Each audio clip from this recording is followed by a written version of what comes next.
la libertad. Oye, oye, oye, pueblo valiente, la voz de la verdad que traen los compañeros, luchadores de la libertad. La mentira será aplastada, junto con los mentirosos, tienen ya los poderosos, que ahí viene la muchachada. La mentira será aplastada, junto con los mentirosos, tienen ya los poderosos, que ahí viene la muchachada, que ahí viene la muchachada, que ahí viene la...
Yo, what up, everybody?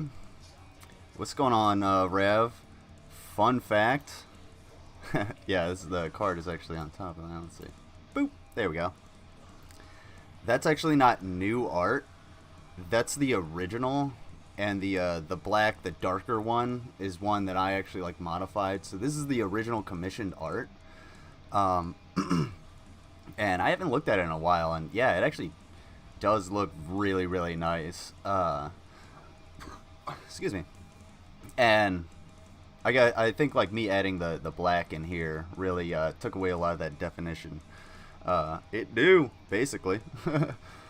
But yeah, this is the original, and I didn't really have anything because I haven't transferred over a lot of the media from the old computer to the new computer, so I don't have.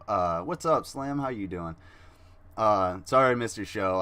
I took a nap. I was really fucking tired. Drove around, I went and did yoga today, and it was actually really, really relaxing. It was amazing. I got to tell you guys about it. It was actually like meh. Actually, it wasn't like that great, but it was free for me at least. Anyway, but here, let me give myself a little bit of lighting, a little bit of light on my face. But yeah, this is the actual original art. This is the original security monitor lizard art, and I think I'm gonna keep that up. I'm gonna keep that as the card. We'll see. But other than that, I do have a few announcements. Goat yoga. I didn't do the goat yoga. The goat yoga was not today. You missed the goat yoga. We had to do regular yoga. I know. But me and my friend, we are going to go and do goat yoga at some point. They also have piglet yoga, which I was more interested in, which I want to do. I'm going to try and coax her into that. We'll see. I missed out on the goat yoga, but still did yoga, and it was nice to just like stretch out. I mean, went out, got to hang out with my friend and chill and stretch and sit in the weather was so nice. It's so nice out today, and I mean, I won't lie, I laid down at the very end. They're like, just basically lay on the ground, just lay there, and I don't know, some hippie shit or whatever she said, and I ended up laying there, and I got really relaxed, and when I opened my eyes, I saw the like the roof of the building we were at, like because we were outside, but saw like the edge of the roof, and I was just like, for some reason my brain was just like, whose house are we at? Like, what am I doing here? I was like, oh, I thought I was supposed to go to the brewery or something. I thought I was in a completely different area of reality, basically. And then I just sort of jumped back. It's like, oh, that was weird. But I'll remember that. It was super relaxing. It wasn't like a weird off-putting feeling. It was really, really relaxing, actually. That individual thing, but the stretching, yeah. There was some people that were like curling up into balls, and I'm actually a little sore still because I'm not used to anything like that. But that out of the way. Announcements. Okay, so what I'm thinking, because I've been saying, hey, I'm gonna have a call-in show. So here's what I'm gonna say.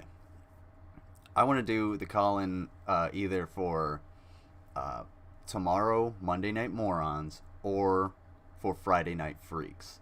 So in the chat, go ahead and post a M or an F on which day of the week you want to do the call-ins, and you guys bring in a video that you want to watch. We'll go ahead and we'll screen share it. We'll watch it together. I'll bring in, probably like 2 or 3 people at the max at the beginning, just to make sure everything works out good. And we'll sit there, we'll watch it, we'll make fun of it, and then we'll move on to more discussion and have a good old time. So just let me know.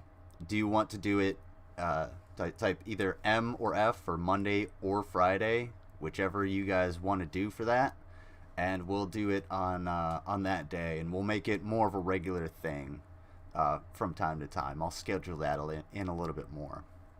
F, so I isn't calling and won't be at work. Awesome. S and M. You sick fuck. Okay. Alright, so we got an F, we got an M. And if I get like a mix, I might just allow people to come in and call and do that, and we'll make it kind of a thing where you send me the video prior to the show of what you actually want and say, you know, I want to call in Friday, or I want to call in Monday, and I'll put you down as someone who has a video. You dig? So if we get that kind of mix, but if it's all leaning one way, we'll stick it to like either Monday or Friday. As far as that scheduling goes. Oh hell yeah! Of course, I know Slim's gonna say Friday. Hell yeah! Just alternating Mondays and Fridays. 2-1 democracy has failed me. That's 2. I'm gonna post this in the actually, Rav, you want to do me a favor and post an at everyone in the general chat of what I just said, so that anybody that's not watch or unable to watch this can actually still vote, and I'll tally it up, and I'll put out something tomorrow as to whether or not we're gonna do it. And I'll put it out tomorrow morning, my time, which it should be really early for like Rav and shit. But yeah, go to that and cast your vote, and we'll see how it works out. And as far as like alternating between Mondays and Fridays, I don't know. We'll see. We'll work out the whole schedule as it goes, as the votes come in, as they roll in, as we get those big dumps of votes that come in.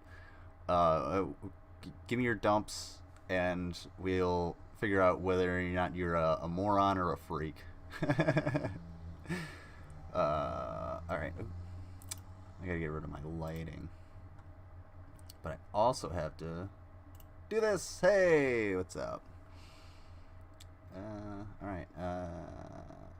As far as other announcements, I don't think I have anything else really.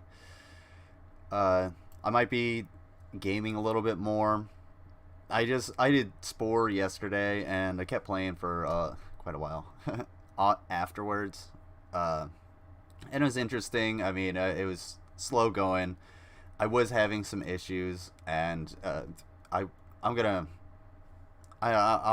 post, maybe I'll post a timestamp or some shit. You'll see that it's very clear what the issue was with the broadcast. So I don't know if anybody's had that similar thing. We'll go into that, but I might be doing like some of my randos might be more like gaming and just hanging out in the chat and shit like that. You know, bring up whatever you want to bring up. If you have a video or something and you want to watch it, and you're like, oh, this is really pertinent to the, you know, what the fuck's going on everywhere. Send it to me. Maybe we'll watch it. We'll stop gaming and watch it. But otherwise, yeah, come hang out and chill. All right. Those out of the way. Let's go ahead and I was talking about yoga. Now, yoga, I believe, evolved from Prancercise, because if you don't know who Joanna Rohrbach is, you're missing out on fitness in general, let alone overall physical and spiritual fitness, like the whole shebang. You just can't get it without the Joanna Rohrbach Prancercise trademark. I guess I don't know if that's all rights reserved or something. whatever it's called. But we're gonna learn how to get in tune with your inner self and really get your blood flowing, your muscles moving. Hello, I'm Joanna Rohrbach everything of Prancercise LLC, and I'm here today to show you the 4 modes of Prancercise. I've got my ankle weights in place and my music's ready. So let's stop talking and do some walking.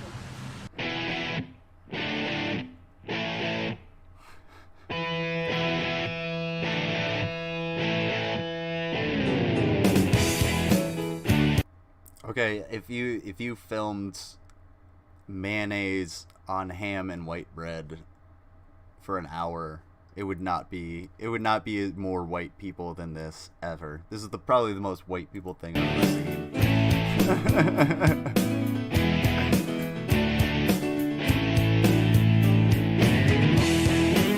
Okay, bro, I know whoever's holding the camera, I imagine it's some friend of hers. Like, yeah, I get that you're walking behind you, but like clear the path that you're gonna walk down. She's obviously doing this, it's staged, so let her, she's getting at it. If you're gonna let her get at it at the right angle, you know what I'm saying? Come on.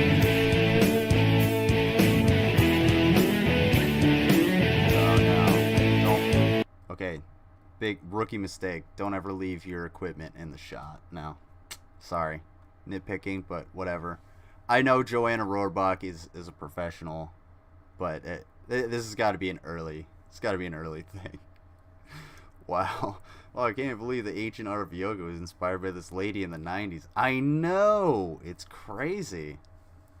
Like, it's just sort of like when you're so in tune with the universe through physical fitness like these people are, you just kind of, time just sort of like becomes a moot concept in life usually. So that might have a lot to do with it. Middle-aged woman on crack dancing. See, she is clearly like in Florida. Well, she's somewhere tropical. I'm guessing she's in Florida, and I don't think she's on crack. I think she's on pills. This woman is, Joanna Rohrbach is way too classy to be caught with some kind of glass crack pipe. She goes to a crack mansion, not a crack house. You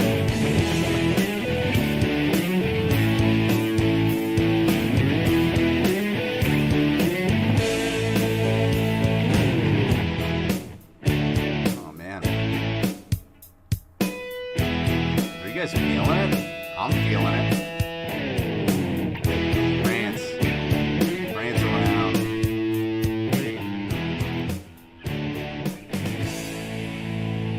Oh yeah. See, there's nothing to it. And look how cool look at that shit. Look how fucking cool she is. Walking it off like a goddamn professional.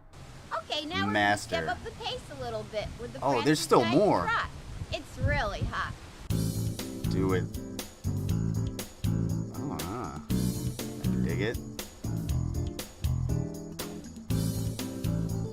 You know what if you're wondering what the benefits are of this, it's one, you get to use up your time.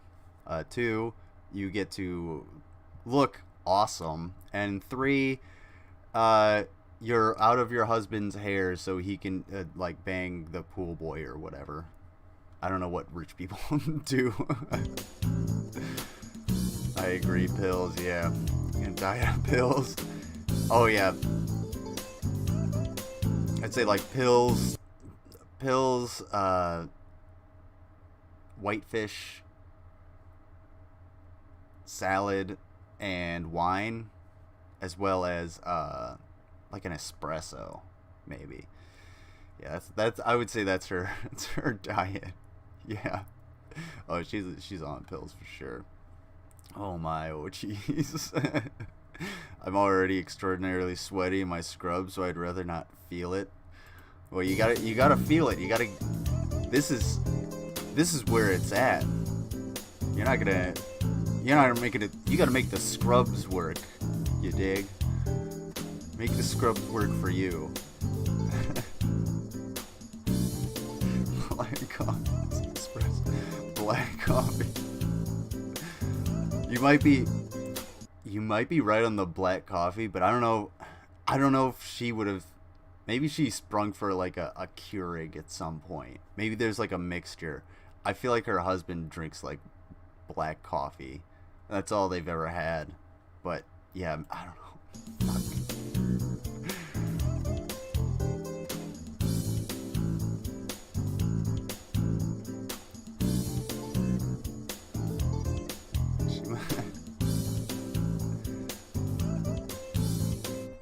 We're gonna really cut the noose. Oh, and shit. let it loose with the Prancercise gallop. Joanna Rohrbach. I know this was in 2012, but it's 2021. I don't think you should be saying that. Oh, fuck it. She knows what she's doing. Oh, hell yeah. Oh, get it. Look at that. Look at her. Okay. Basically what she's doing is she's using those rotator cuffs to just push the air up. And when you push that air up, you're getting that extra bit of resistance off of the atmosphere. I mean, the atmosphere is thick. It's very thick. It's what makes us breathe and move and gives us the wind. So you give that jump, and since you're obviously, you know, I don't know if anybody else has noticed the ankle weights. I thought those were just standard, so I didn't want to mention them. But when you have your feet planted with those ankle weights and you're moving along at the same time, and you use that momentum to just push all of the energy through your body, it literally does absolutely nothing to your muscles, and it looks ridiculous. So let's watch. There you go. Is she from Saudi Arabia?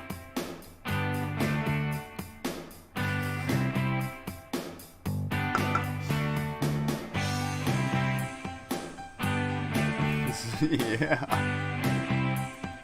I'm not gonna lie, for being made in 2012, this is extremely good quality. I don't know if this was like no, it was oh shit. She's got 14,000 subscribers. Oh, this is the original. There's more to this. I didn't even look at the channel. I just looked at the video. Oh shit. we got a world of Prancercise to do. Maybe this will be our workout for some videos. This will be our warm up. Get everybody in, get everybody going. Oh yeah, get that blood flowing. I feel like without the music, the noise she would be making is. But I could be wrong. Just seems that way. I'm sure she's a nice lady.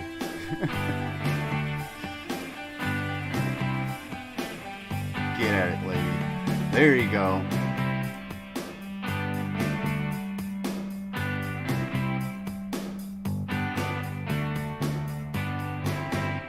Booyah.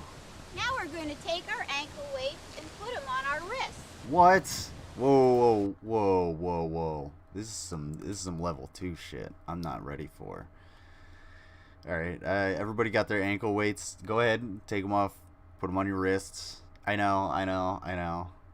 It's difficult. It's new, but we gotta adapt to change. So that I Look can at show that. you the Prancercise box or shadow box prance. Oh, It's better shit. to be punching into space than in your face. What? That's not true at all. You should be focused on your target and punching your target and making sure your hands are closed, not doing this. You're not fighting, you know, mutated flies in Fallout 4 or some shit. Once you come out of, what the hell? What? No. Give your hands up and punch. I'm a shitty fighter, but at least I know that. Oh my god.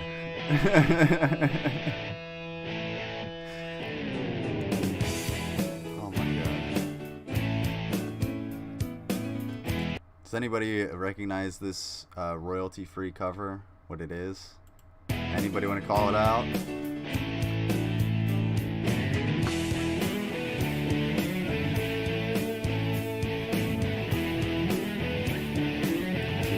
rock riff. It's Werewolves of London, bro. Isn't it? Yeah, it's pretty generic. I honestly, you know what? You just made me think. I wonder if this was just, since this is 2012, I wonder if this was made in just like Garage Band. Like they just put a bunch of shit together. Or Kid Rock. Yeah, Rev's, I think Rev's probably the most on it.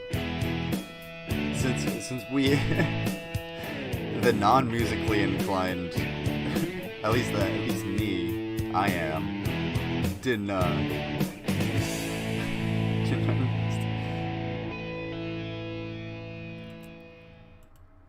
if it reminds you of Kid Rock, then yeah, I think Rav's on point. It's generic as fuck. Now it's your Whoa. turn. So even though I thought you said punch into space, not point in my face, lady. God damn, Joanna Rohrbach.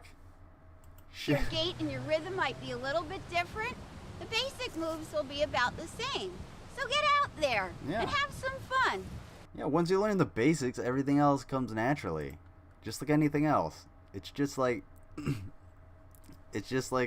know, digging up a corpse. You just gotta let the thing flop around naturally. Holy shit. What is she doing with this horseman? Why is this horseman so buff? Prancercise. Oh my goodness. 2 years ago. I don't know if I want I think we're gonna save these. Yeah, we're gonna save these. We're gonna use these as a workout for Streamstalgia, because these are all pretty old, and I feel pretty loose now. I feel I feel pretty good. So yeah, I'm down for that.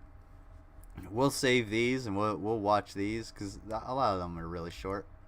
And we'll do these for a couple more videos. We'll go through the whole Prancercise exercise routine regimen and make sure we're all fit to fight.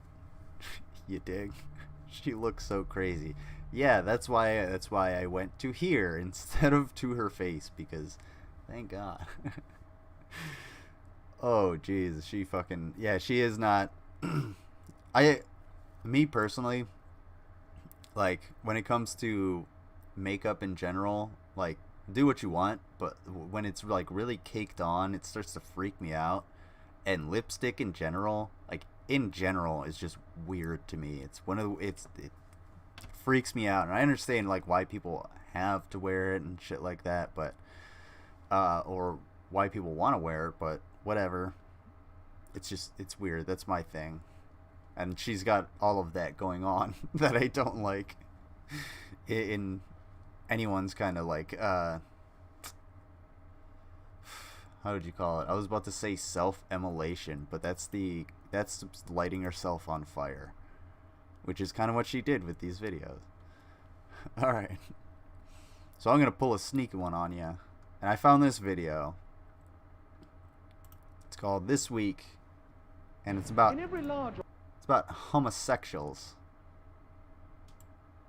I'm also gonna look up another video about email. So I have no idea what this video is about, other than it's titled Homosexuals 1964. So we're gonna figure this out. Let's see. Oh, watch complete program. Okay. I was wondering if this was actually real or not, but yeah, it definitely looks real. So we're gonna watch what 1964, I guess, Britain has to say about homosexuals. In every large organization, like every big firm, every civil service department, the armed forces and so on. 1964, you know, less than 20 years after the end of World War II, that was helped, you know, won by Alan Turing, a homosexual. There must be hundreds, even thousands. If all the homosexuals were we're not to going to leave mention their him jobs there. simultaneously, the economy of the country would be thrown into something like chaos. In Britain alone, there are at least 1 million men and 1 million women who are homosexual. Now, for some reason, the law takes an entirely different attitude toward the two sexes in this matter. Between women, homosexuality is perfectly legal, but between men... Hey, capitalist, discrimination is detrimental to the economy. Did you know that? And it's a crime, rendering make sure you guys know that. Several years of imprisonment. There are only I know that when I say capitalist, I mean like the conservative capitalists and shit, not everybody that likes to make money. Conservatives. Discrimination hurts the economy. There you go. If you like capitalism, don't discriminate. Britain is one of them. So what's it like then to be a male homosexual in Britain today whose only choice is between a lifetime of complete sexual abstinence or being a criminal? Pretending the whole time, guarding your language. If anybody missed that, at this time it's legal for women to be homosexual, but it's illegal for men to be homosexual. And he's risking his career. He's risking his career in social life, just like anybody else would in any day. Basically nowadays too. I wouldn't say necessarily your career being homosexual, but therefore I guard what I say, even on perfect ordinary topics. I guard what I say the entire time. How do you think homosexuals reveal themselves when they're talking about ordinary topics? Perhaps in the assumptions they make about their future, which are going to be different from heterosexual futures. I make a deliberate effort in my conversation, sometimes, to imply that marriage is in my future. But talking at ease, I might give away the fact that, in practice, I know it's not going to be it. This is exactly the problem that, like, all the discriminatory, like the anti whatever you may be, anti-LGBT, anti-black, anti-X, whatever you want to put in there, this is what they miss. When you legislate to make sure that people can't, like, when you just have like a mild undertone, where you're gonna get a fine, well, you have this social stigma there, and this guy has to change his entire fucking life, his entire psyche around just not revealing that to the wrong people. And it's like, well, that's who I am. It's just like, it's like you're making me self not exist. Like it's basically a form of I guess suicide. It's like a basically social suicide. And either way, this person is going to be, in some way ruinous for just existing. It's fucking ridiculous. And equality causes more people to buy your product. Yeah, I mean, when it's almost like when you open up your customer base to everybody, they tend to you tend to sell more shit because you have a larger population of people buying stuff. Fun fact. I might make some remark which shows I take it for granted that. Slim, you might know this one. It was like, it's in the Navy. There was I remember they did like this huge investigation back in the day, and they were trying to figure out like who it was, like Denise was, because everybody, they were trying to figure out, like, because they kept asking the question, are you friends with Denise? Yeah, I didn't know Denise. And it was just a code word for saying, yeah, I'm gay. Because at the time, you could be kicked out of the military for being gay. And, it'd ruin your life. So, I don't know if that's the right one, but I don't know if that was, like, a colloquial thing, or if it was just in the military or something. Slim hangs around a few more circles than I do, so he might know something about that. But yeah, that's more of like the that's more of the like the coded language that people have to use just to say that they exist. I mean, I'd say, like, I guess I'm a leftist ? But I don't want to say that to other certain people, because they're gonna be like, oh well, they think of me of because their mind is filled with Fox News straw men. So all they think about is just like, oh, I know what this dude stands for exactly, and I couldn't reason with that motherfucker. And they would try to, get at me because they would see me as an enemy rather than just like a difference of opinion or a difference of political view. So, we all kind of do it, but you shouldn't be forced to do it. You should have the freedom to just be whoever you're gonna be. And Slim is, again, sorry to point you out so many times, but Slim is a living example of that. Be who you want to be. Marriage, Slim's a fucking children, awesome-ass dude, too. Even a house are sort of something I know are perhaps never going to happen to me. And that... Also, I got to get Red Dead Redemption. Did you find it very hard to come to terms with the fact that you are homosexual? Yes. From about 16 till about 20, 22 or 23. The whole of that time it was associated in my mind with guilt, sordid matters. I had not heard of that. I will look into a lot of code words, underground cultures. Men. It was in yeah, I don't know if this was... Yeah, it's been very long since I actually looked into it or heard about that, but it falls in the same kind of ironic spectrum of the Germans sending over, because the Germans sent over I forget the name of the spy, but he came to the United States after, I think it was after World War II, to spy on the Americans and figure out what they were talking about, and they wanted to figure out what TGIF meant. They were like, what code word is this TGIF that everybody is saying all over the United States? We can't figure it out. It's got to be a code word for an invasion. And he just laughed at him. He's like, it means thank God it's Friday.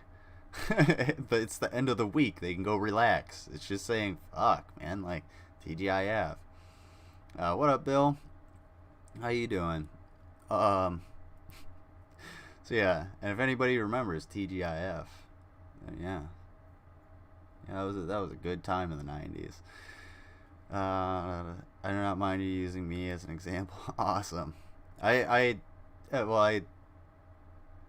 appreciate that, I guess. I don't want to overuse you, but yeah, you are a good example of someone who understands that doing what you want and what you need can coincide, and you should be able to be who you can be while doing what you need to do. You dig what I'm saying? No way associated with what up, Wolfpack? Reasonable, mature. Is it out yet? Because I looked up Worldbox, and it said that on Steam it said the release date was to be determined, so I put it on my wish list. So I didn't get it yet. But yeah, it looks fucking awesome. I really want to play it, but yeah, it's not out yet, unfortunately. I'm just sort of waiting on it. I eat at TGIF all the time. Yeah, I mean, yeah, like I would eat there, but I can microwave my own food, is what I feel. But I'm not adverse to it. I mean, yeah, it's still fucking good. It's a 90s burger in 2021. It's pretty good. It's on a website too. Okay, I'll check it out. I'll do that. I'll try that for a gaming stream test, simply because like the last one I did, the one I did last night playing Spore, I had some kind of issue where I think Streamlabs just was not willing to broadcast certain transitions or animations or something like that. So we'll see. I'll look it up. I actually have it, like, I think I might have it saved somewhere. Well, yeah, it's on my Steam wish list. So send me a DM about it, Send me a DM about it and keep bugging me and tell me, hey, get this. Also, if it's like too pricey, I'll let you know. Because I am a human being that lives in the United States of America under capitalism, so I have to make sure my money goes as far as it can go. But yes, I will look it up. It looks amazing, and if anybody, go ahead and you can. I don't care if you repost those pictures, or go ahead and repost them in the general chat. It looks fun. But anyway, let's finish off this video. Normal, ordinary, pleasant people. What happened to change this? I met somebody who was reasonable, ordinary, pleasant, mature, and normal, and who was queer. Account of savagery behind bars at the penitentiary, New Mexico. Oh. That immediately went to... Oh, it's on a playlist. Okay, well, that was the end of that. Yeah, I found this little old documentary. I don't know anything about the 1980 New Mexico State Penitentiary prison riot. Maybe we'll watch that at some point. Let's see. Okay. Let's go into some vintage cartoons. Y'all want to watch some quote-unquote banned cartoons? We got some shorts. Goon cartoons! Ugh.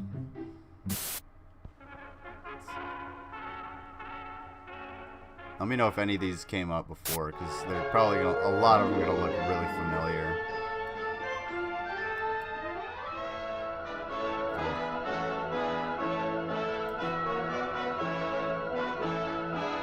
I don't remember this one.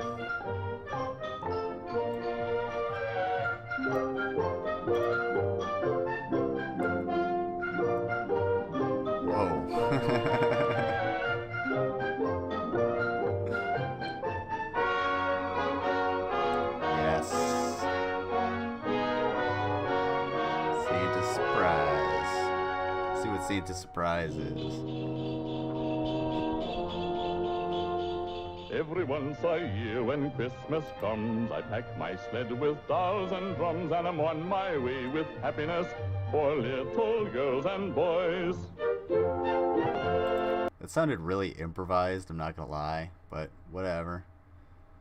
Non-PC cartoons, hell yeah. What's this little piece of shit doing? Oh, there isn't any place too far. I go wherever children are, always on my way with happiness. So my question is, hold on, I'll show you. My first question about this is, oh, there isn't. You have this Jack-in-the-Box flying through the atmosphere. I understand Santa is magical and has a sleigh, but does that protect all of the toys as well? Because there must be something, they're still affected by movement through the atmosphere. So is this Jack-in-the-Box going to be like frosted over by flying through such cold weather at high altitudes through the atmosphere while this dude sings away?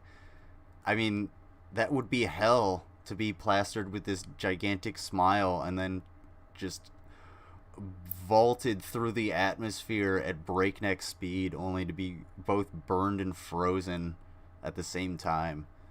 Wow. Any place too far, I go wherever children are, always on my way with happiness, wrapped up in fancy toys. Alright, I'll check it out. I'll check it out after this one. Remind me at the end of the stream to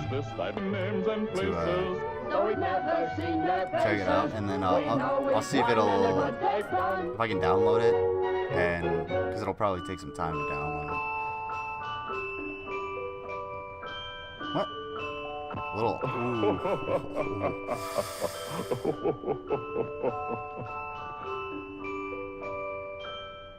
Wait, what? Wait a second. Oh. Ooh. I can dig it. Over hill and dale. Wait. I'm confused about this. Let me see.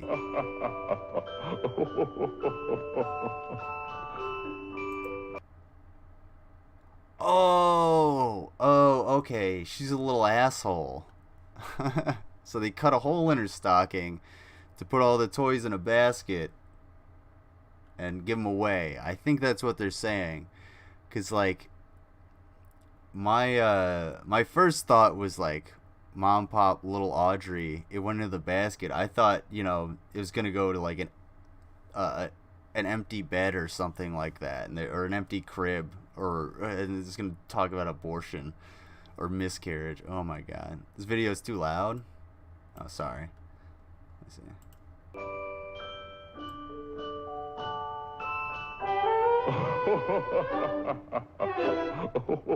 How's that? Over hill and dale again this year. Because I'm right at the tip of the yellow on my so until levels. another Christmas day, when I pay another call, I'll say Merry Christmas to all. It's the North Pole.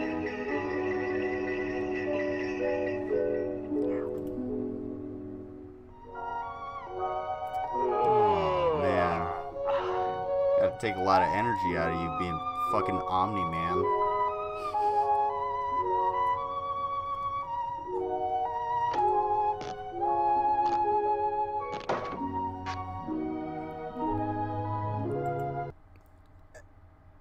This motherfucker works one day out of the year, and he's coming home like he's working in the, like he's got the black lung. Better with audio? Okay. Thanks guys, I appreciate that. If anything's ever fucked up, let me know. I will absolutely change it. And whether that be just me turning off the camera or messing around with the audio, let me know. What? Merry Christmas. Where's I don't understand why this. Wait, is this in the band cartoons?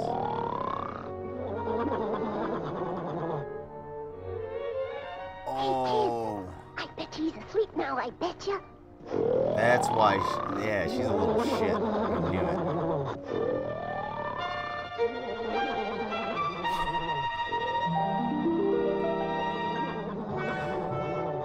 Oh, man. Hey. Yo, Santa. I know, I got you, bro. I know the feeling.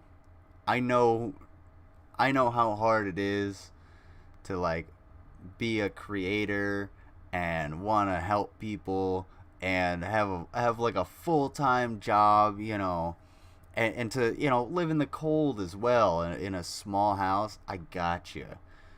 But bro, that's a lot of dishes, man. And I don't know. I feel sorry for Santa. Yeah, man. He's sure tired and worn. Ach, ja. His house looks so wacky, hacky, hola. Hem klart blare vletlate anklon. Da. See. He helped everyone at Christmas, but no one they think of Santa Claus. Well, we could do something. See, I don't see this as like, even today. Yeah. Even today, I don't see this as like that particularly horrible. Yes, it is pretty damn terrible because it was created in the US, but like Santa is going around all of the world, and I guarantee you none of these people have been around anywhere of the world, so they just pull up what they fucking know. I'm not excusing it. I'm just saying I don't know if this particular cartoon hits the same chord as what else we might find in here. Something for Santa. Although the Hawaiian girl was really set the tone for. I mean, obviously, yes, I know, but like when she spoke, it yeah. Maybe I'm wrong in that. Yeah, this is pretty fucked up. Never mind.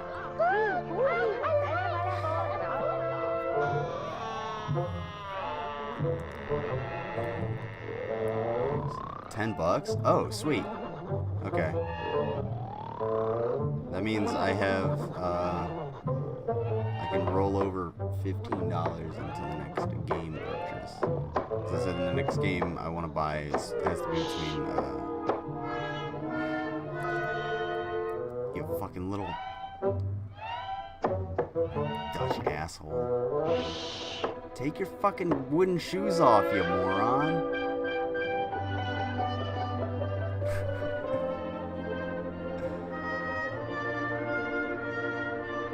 Oh, she put... Oh my... What?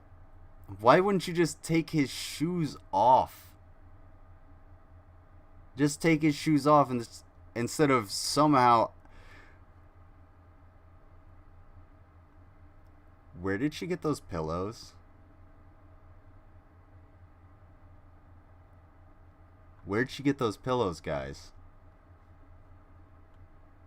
And better yet, where'd she get the rope? Oh, this is a weird... That is a weird looking frame. What am I doing? What am I trying to say? Can I find the... Oh, yeah, we are definitely gonna snip that one.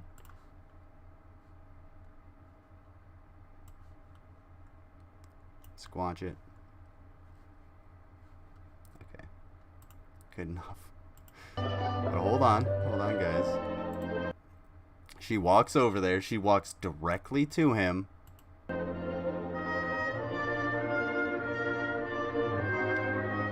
Bends down and now he has pillows strapped to his feet. Where did she get those pillows? Where did that rope come from? I gotta know, man. Yeah, danke. Ah, danke. Michael Lindell supplied the pillows. I mean, considering the undertones of this cartoon, yes, that might be a very valid. In one of his meetings with Trump, he used that looking glass to sell his pillows through this fucking racist ass cartoon in, I don't even know, the 1930s. That's how he made most of his money. And then he went crazy by looking through that time travel looking glass, or whatever, you know, Trump calls his butthole. He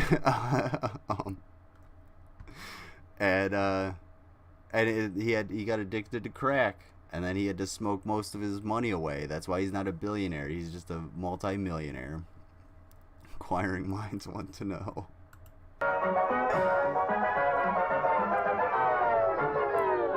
Throw up. Oh, he's about to fucking puke.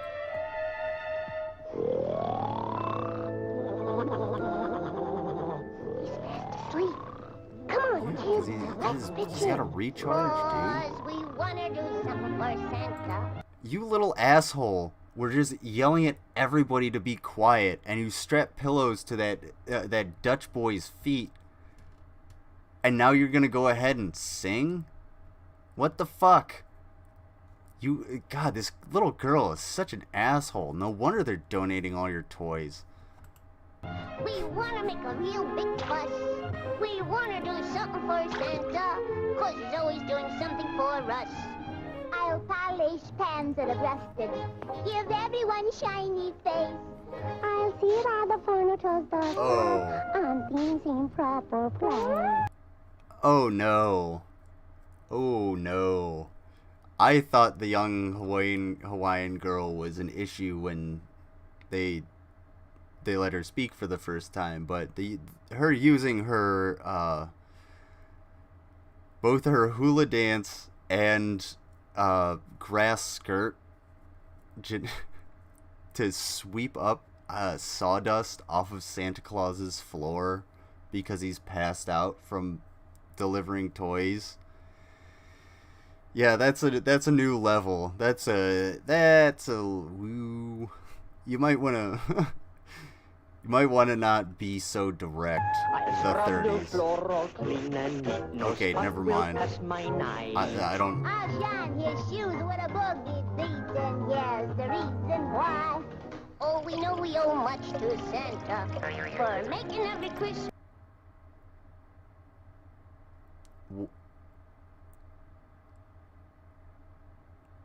So, should I address that? I mean, the Russian dance, yeah, it's okay. But the boogie beat, I don't know if I want to address that one. See all the furniture's dusted, and things in proper place. I'll scrub the floor all clean and neat, no spot God. will pass my nigh. Notice, not only... Oh, wait. Sorry, I went back a little too far. Notice that the Russian kid is not typically, like, he's not, like, Caucasian, like, white. Like, you would think of a Russian, like Vladimir Putin or something like that. He looks rural Russian, like Siberian, Mongolian. You know what I'm saying? So they try to, yeah. Yeah, that one. They almost got that one past me, but I noticed it. Clean and neat, no spot will pass my nigh. I'll shine his shoes with a boogie beats, and here's the reason why. Oh, we know we owe much. I really don't want to look at this girl's ass.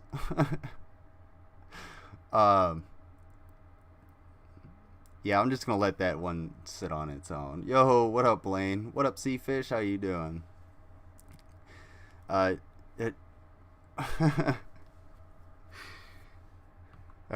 So I noticed this right before I went back. This little girl, whoever animated this, apparently started 5-minute crafts. Because did you know that if you need to dry your plates, you can just pop them into the toaster? For making every Christmas day, we want to do something for Santa. Come in our little bay. Thank him for the happiness that came our way. Oh, you dumb asshole. You literally dropped a stack of plates directly next to the person that was handing them to you. How are you gonna try and play that off, dude? Oh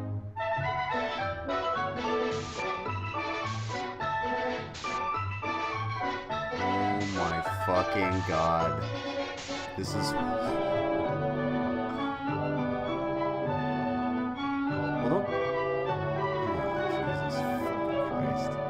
That Dutch kid is really goddamn dumb.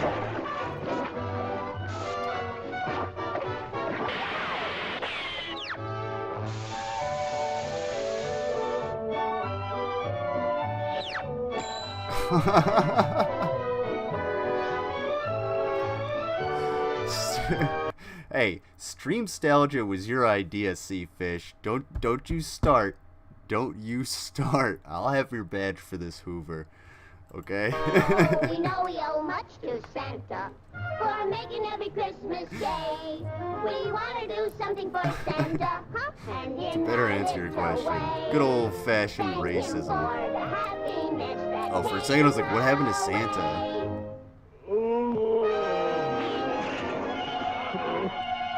Of course you leave this stupid Dutch kid. Where's the Dutch? What's that? Merry Christmas, Santa! A Christmas present? For me? What? Where's Mrs. Claus?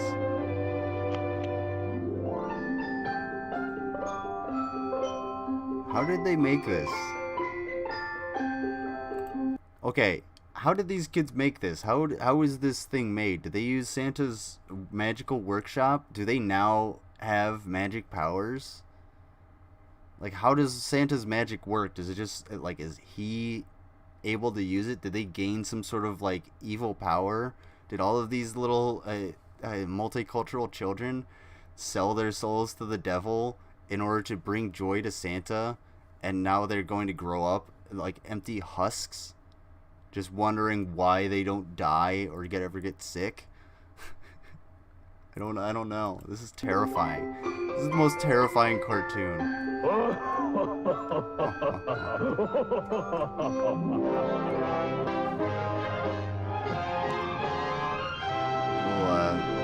Would you like to swing on a star? Whoever this intro. Means home in a jar and be better off than you are. Or would you rather be a mule? A mule is an animal with long, funny ears. He kicks up at anything he hears. His back is brawny, but his brain is weak. He's just plain stupid with a stubborn streak. And by the way, if you hate to go to school, you may grow up to be a mule. Holy shit. That mule sat on that little girl and she said, fuck it, we're both gonna die, and blew them up. Damn, dude. That little girl is... Oh. I remember this because I think this was one of the creepy videos that I always skipped in the 50 Classic Cartoons VHS that my grandma bought us, and we watched all the time because it was awesome. But, yeah, oh, watch this creepy guy sing on a star. would you like to swing on a star? Carry moonbeams home in a jar. And be better off than you are. Or would you rather be a pig? A pig is an animal with dirt on his face. Yeah, you're His not gonna... are a terrible disgrace. What? He's got no manners when he eats his food. He's fat, lazy, and extremely rude. But if you don't care a feather or a pig, you may grow up to be a pig. What? Would you like to swing on a star? Reading, writing, arithmetic. So she's swinging on a star, and the report card has a big R, and it says reading, writing, arithmetic.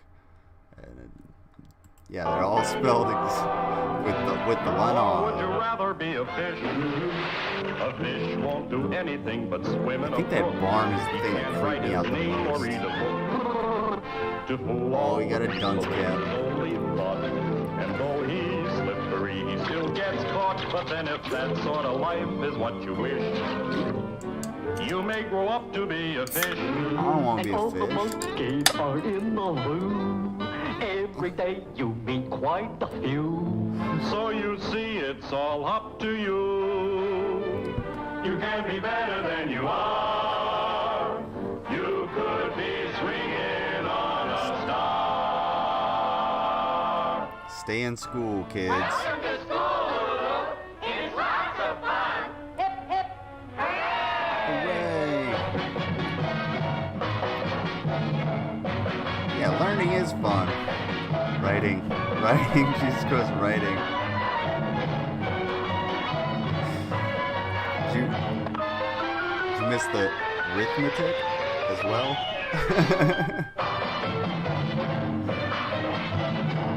No, not a fan of that.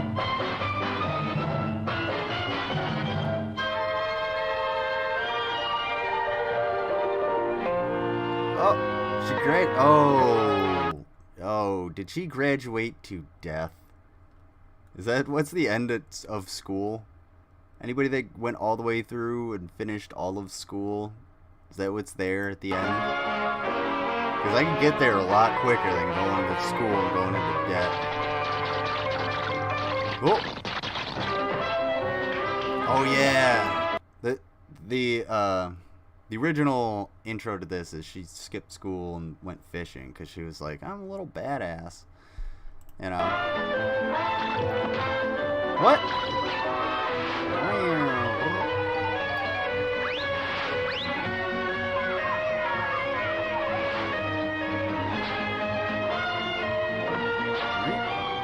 Lulu, stay after school and write 1,000 times. What is to say.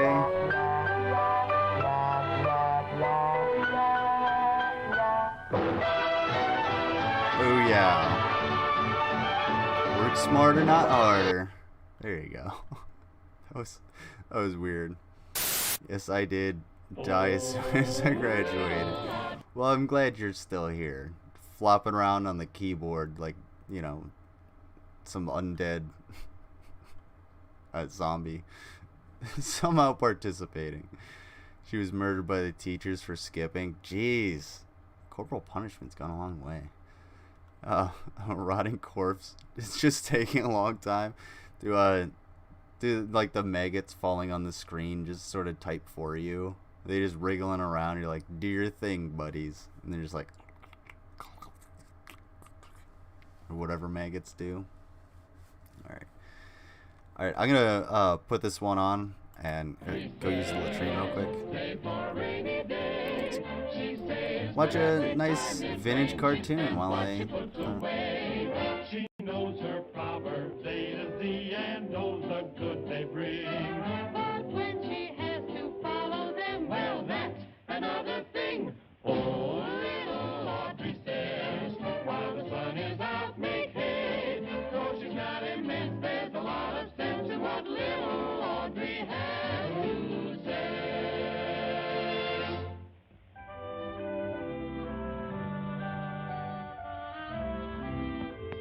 Lordy, is you fast asleep, child? Yes, Petunia, I'm asleep. Little Audrey, is you reading by that moonlight again? Land sakes, child, I was warned and re-warned you a million times. That moonlight makes you have bad dreams. Oh, I don't believe it. You is the most disbelieving child. I's gonna tuck you in, and you go to sleep right this here minute.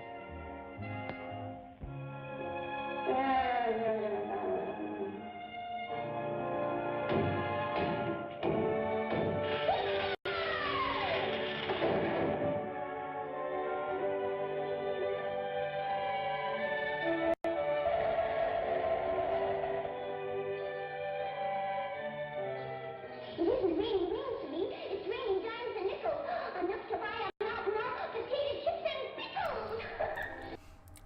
I feel like playing any of these videos is literally just putting any and all dreams of monetization for this channel just at the end of whatever ragtag open firing range in Kentucky that's just open all year round and can blow the shit out of anything. Just minigun the fuck out of my monetization with this shit. Because, yeah, I heard everything that just happened, and oh my god, I don't think I'll play that again. That was pretty fucking bad. If you didn't hear it, you can go back and watch it. Like Harry Potter from Swiss Army Man. Man, I haven't seen Swiss Army Man. It looked a little too avant-garde for me. I don't know. Plus, I've seen all of the Harry Potter movies, so I'm like, that's all I know Daniel Radcliffe from. Guess it's hard to aim the maggots to get them to say what I want. It's okay. It's okay. You just gotta work together. It's a symbiotic relationship. You feed them, they kind of do what you want, you know? You gotta wriggle them over the keyboard properly.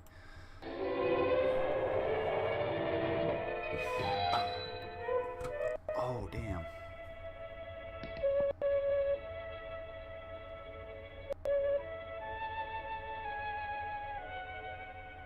Guys, I'm too late.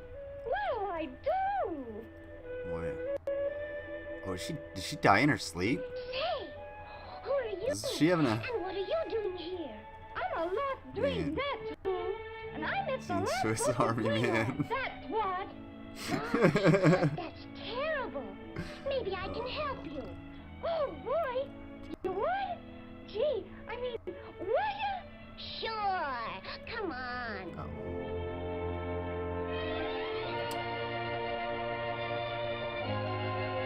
Oh, boy. We're here. Come on, Audrey. I gotta report in. Sorry for all the dead air.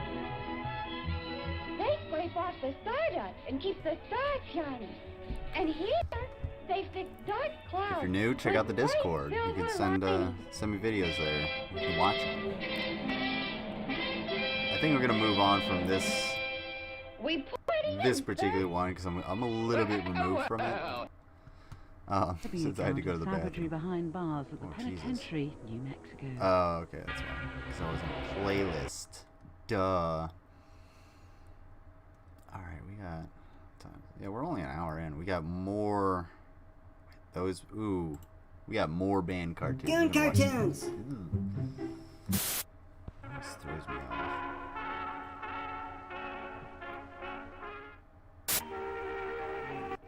So we now have carbon monoxide detectors, yeah.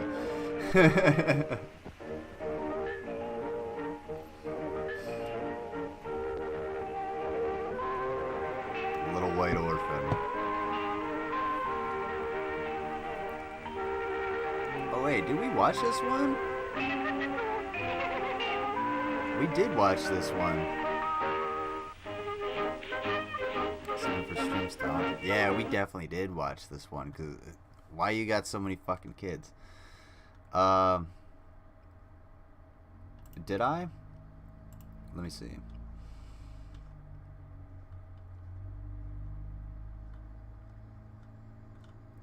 I didn't have the Prancercise. Oh, the Eggy. I did the Eggy. I remember watching the Eggy. And did we ever do the anti-bullying? I don't know if we did the anti-bullying. You guys remind me. But I'm looking through what we got here. If you have any that you think I didn't do, think I should do, let me know. I don't think I ever got to that anti-bullying thing. Let's see. Where's it at? Where are you at? Oh no. Oh no. I just saw you. Okay, there you are. Control C. Yeah, we never did the anti-bullying. Okay, yeah, we're gonna do that.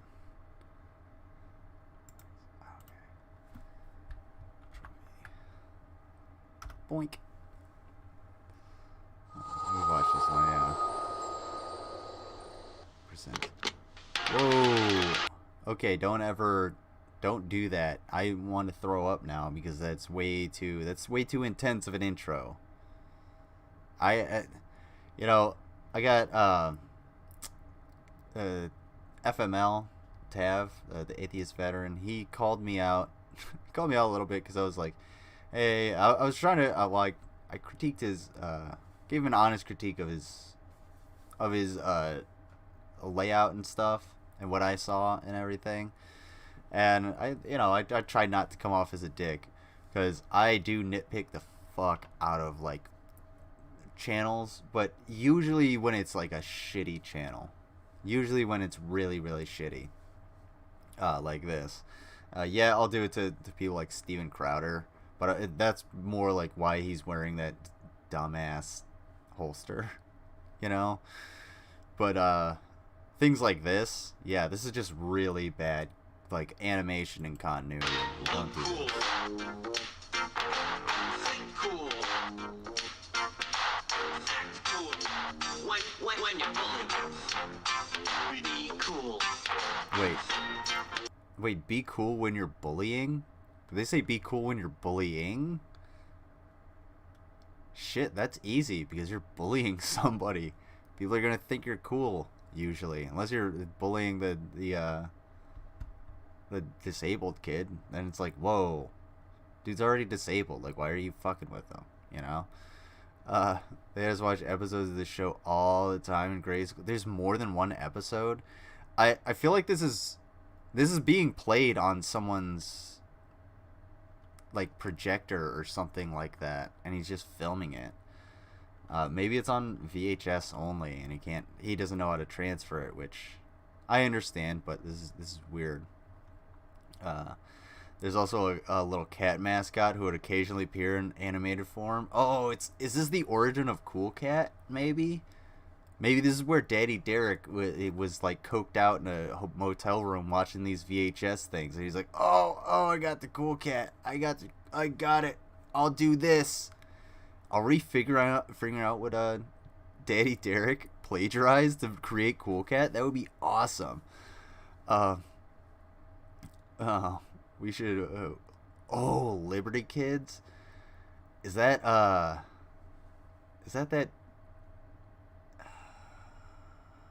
Is that shit? Was that like a PBS show? I'm thinking of. Am I thinking of the same one? Or is it Liberty's Kids? I think that's what it was. That show was really schlocky. It might have been all right. It's a whole series. This is just the intro. Oh my god. Be cool. Do you have any more of these? Be cool. Be cool. You gotta look cool. You gotta think cool. You gotta look, think, act, and be cool. When you're bullied, you got to be.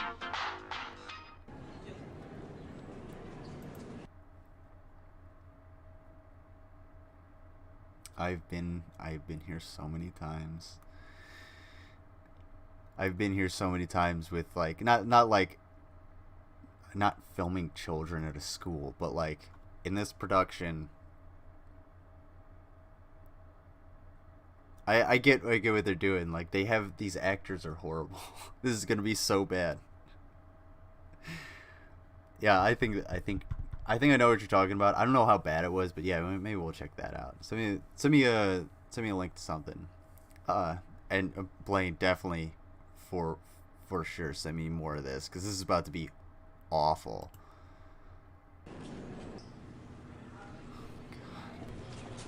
Tracy, I'm gonna say one ball. What? Can you speak up, son? I get it. You're probably in a public school, and I'm not gonna shit on these child actors, because that's not what they are. They're just kids. Between the Lions. I don't remember Between the Lions. Send me some Between the Lions. That's some good Streamstalgia. We'll also go at the end.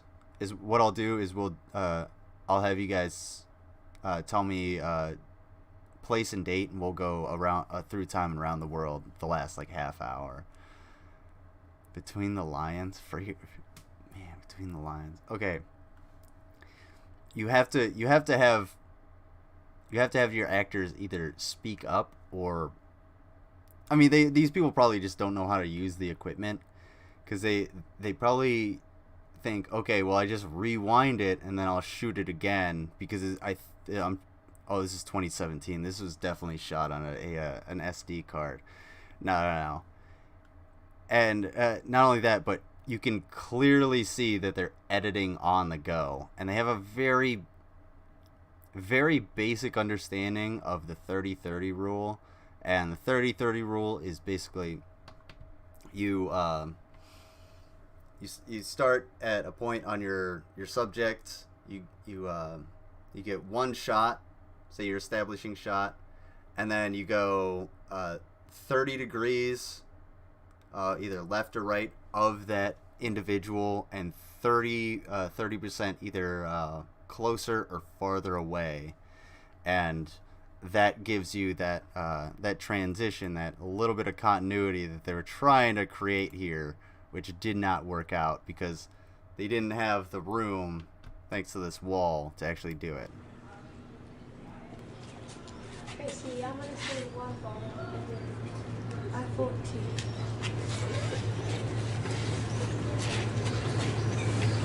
There are 3 ways to handle bullies. You can be hot. Oh, ow, ooh.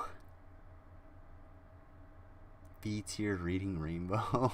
Oh my. Notice lizard. ID. Well, what? Not filmed directly from a TV. That was simply the intro style and our oh, notice Lizard, if you will. Okay. That's the intro to every single one of these videos. That's the intro that they decided to film, to put into this. Someone put their name on this. Who put their name on this? Why did you put your name on this? Mike Ogden. This video is about anti-bullying. Wow. Wow. Mike Ogden, you are a creative master. A genius.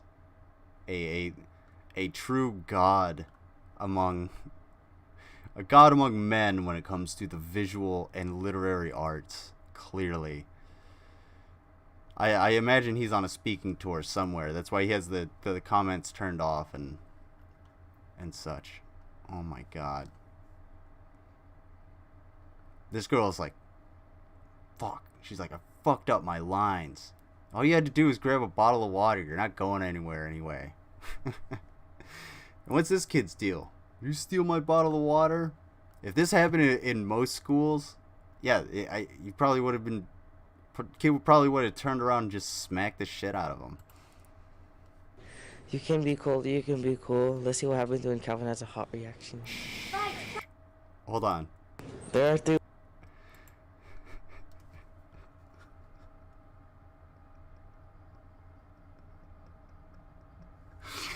I'm sorry, I can't understand what the fuck this guy is saying. Let's see. What are you saying, son?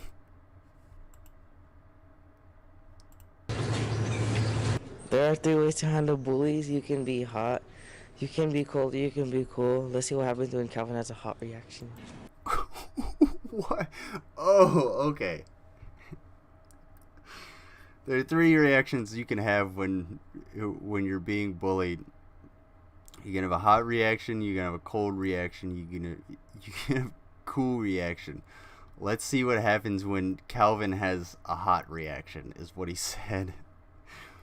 But since he's a child, you didn't know, open your mouth and enunciate, and you don't have to be right next to the fucking microphone.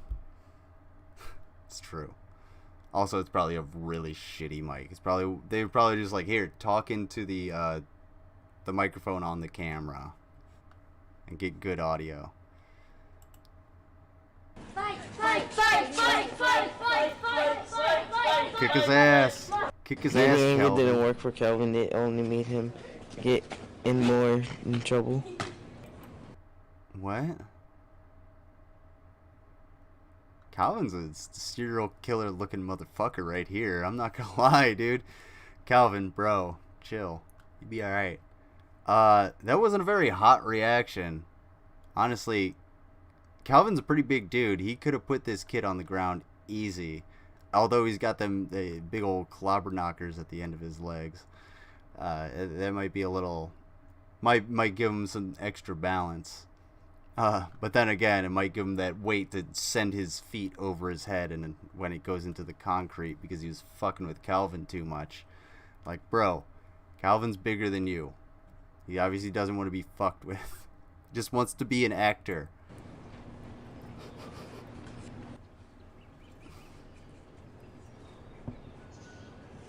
Watch this. Don't look at the camera. Don't look at the producer. Idiot.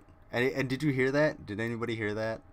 I know I'm critiquing this shit like an asshole because these are little kids. But still, but did anybody hear that? Listen.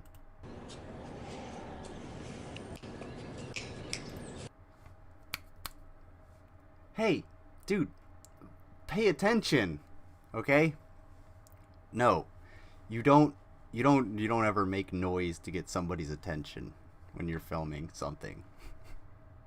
Look at this. He's looking directly at his teacher. He's looking directly at her like, what? Oh, shit. Is that me? There are 3 ways to handle bullies. You can be hot, you can be cold, or you can be cool. Let's see what happens when one has a cold reaction. Okay. Okay, that was a little bit better. It's okay. These are children, I understand. And this girl's stink eye is gonna be... She should be a meme. Give my water bottle back, please. I'm my friend. Please, give it back. Please. Please. Dude, seriously. Literally just stick your arm out. Just stick your arm directly straight out, and it will block the 99% of what they're doing. And then you can all go and get your water bottle off the ground.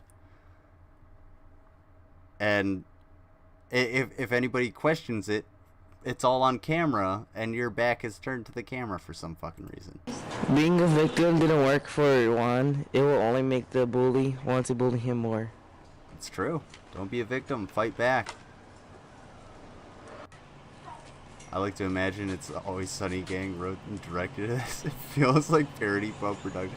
It really does feel like a parody. Like, if you did this with adults, I would guarantee you, like, I guarantee you people would get a lot of laughs out of it. But this is just like, I mean, obviously these are kids, so you're gonna have some issues. There are 3 ways to handle bullies. You can be hot, you can be cold, or you can be cool. Let's see what happens when Jakai decides to be cool. Obviously, they don't know how to edit any audio, but which is fine. I'm not gonna nitpick that one. Hey guys, let's all be cool.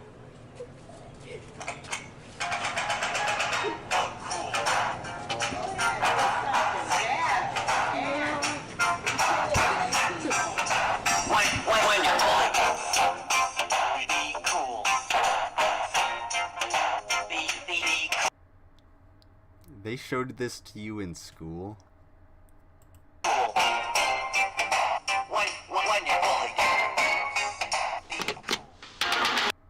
At least it's not PragerU. I mean, at least it had a good message. You know? Yeah, you might want to check your editing there, champ. Look cool. Dude, it. Cool. Act cool. When you're bullied. Be cool. Small school. Be cool. When you're bullied. Be cool. Cameraman and editor, Mr. Ogden. Mr. Ogden, please, for the love of God. Please, for the love of God.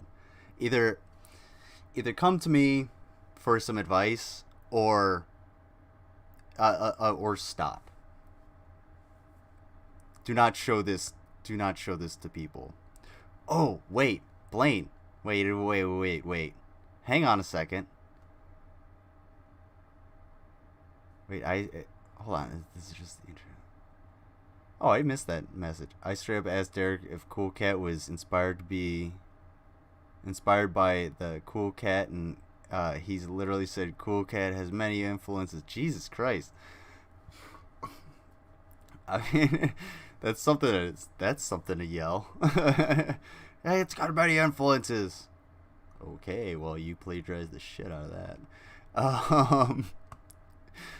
But like, so wait. You said they showed this to you all the time in grade school?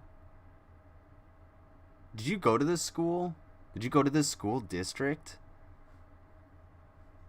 Or was this... Because I thought for a second, like, this was, like, a lot older. Well, maybe, I mean... Maybe it was made a lot later, or made a lot earlier and uploaded in 2017, but I don't know. Solar system walk. This is just some, like, I get it. He's a teacher. He's trying to do good. Oh, no. Mike Ogden. Green screen. Principal's message. Oh, no. It's school stuff. I get it. It's cool. I can't shit on Mike Ogden for wanting to be a teacher. You know? He's doing the right thing. Does it matter if Trumpists don't believe Trump lost? Yes, absolutely it does. Hang on one second. Let me see. Blaine, send me meat. Between the Lions meat shower. Send me more of that. Send me more anti-bullying. Oh, dude. Meat shower. Bye. Hey, I have an idea, guys. Okay, listen up. Pay attention. Everybody listen up. Paying attention. Okay. You following me? Here's what we're going to do. For next week's Streamstalgia, I want everybody to send me their best of the worst anti-bullying and anti-drug messages that they can find. The best ones that you guys can pull out of whatever ether that you can find, and send it to me, and we'll go over it. I'll make sure there's no like copyrighted music or anything like it like that, and we'll watch all that shit together on next week's Streamstalgia. Next week we'll do a full anti-bullying, anti-drug version of Streamstalgia, all with videos provided by you, and I'll find a few of my own. I'm not gonna leave it all up to you guys. Can't rely just on you, So yeah, let's do that. Send me, put in your video suggestions. I want you to, what I'm about to do right now while we watch this is I'm going to make a channel that just says Streamstalgia and post those videos in there with anti-bullying as the message line. Send them there, and we'll do that, and that'll be our Streamstalgia for next week, and we'll have some nice fun with that shit. Whoa, meat shower? Yummy! Watch the flat girl smoking pot one now. Do you have that one? Oh, I remember Between the Lions. Meat shower, meat shower, meat shower. Instead you get a hot dog or a veal croquette. Meat shower, meat shower, meat shower. Look, here comes the mutton chop with lots of gravy smeared on top. It's a meat shower, meat shower. Scallopini and salted pork. Meat shower, meat shower. Ditch that main coat, go and get your pork. I'm not gonna lie, this is actually kind of making me hungry. I got some pork chops in the fridge. It's not the kind of shower that'll soak you through. Meat shower, meat shower, meat shower. Instead you get a brisket or some hash or stew. I actually, Meat shower, meat shower, meat. I feel like I remember this particular skit. Oh shit, I remember this kid. What? Both liver and bacon too. Because he had, oh yeah. On me and you. Meat shower, meat shower. Shanks and cutlets, joints and ribs. Meat shower, meat shower. What's the context of this? Those ponchos, go and get your bibs. Burgers, look, here comes a stack. There's the biggest cake I ever saw. This is actually making me really hungry. You can eat them cooked or raw. Meat shower, meat shower. Don't eat most meats raw. Do not eat most meats raw unless you are unless it's prepared properly. Like ground beef, do not do that. Chicken, obviously not. But like steak tartare, yeah, you can have steak tartare, and you can you can what is it? How do they? Oh, Rachel might know. Cooking fish with like lime juice. You use the citrus to actually cook the fish. What is that? What's that called? God, my face is breaking out just thinking about meat shower. Okay. Be careful not to overeat. Meat shower, meat shower. We'll do that one. Nothing else can top a shower of meat. Meat shower. Well, that was a great story, Leona. That was beautiful. Yes, honey. Yes. Okay. All right, I made a new channel. And now it's time for silly songs with in the Discord. Go ahead, check out the Discord. It's posted. It's pinned up at the top. Send in your videos for Streamstalgia for next week. Let's see. The hairbrush song. Nah, I'm good. I'm too far removed from VeggieTales, unfortunately. Meat shower. Wait. Oh no, wait. Meat shower by Fiona. Whoa. Oh shit.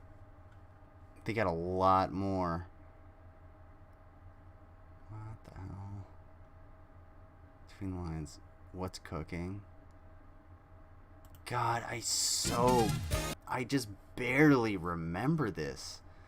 Ceviche. I wanted to say ceviche, but I felt like that was the wrong word. What's that? Yeah, ceviche, because that sounds so fucking good too. Oh man. What is the what's that, like, Argentinian tea? It's like super thick. I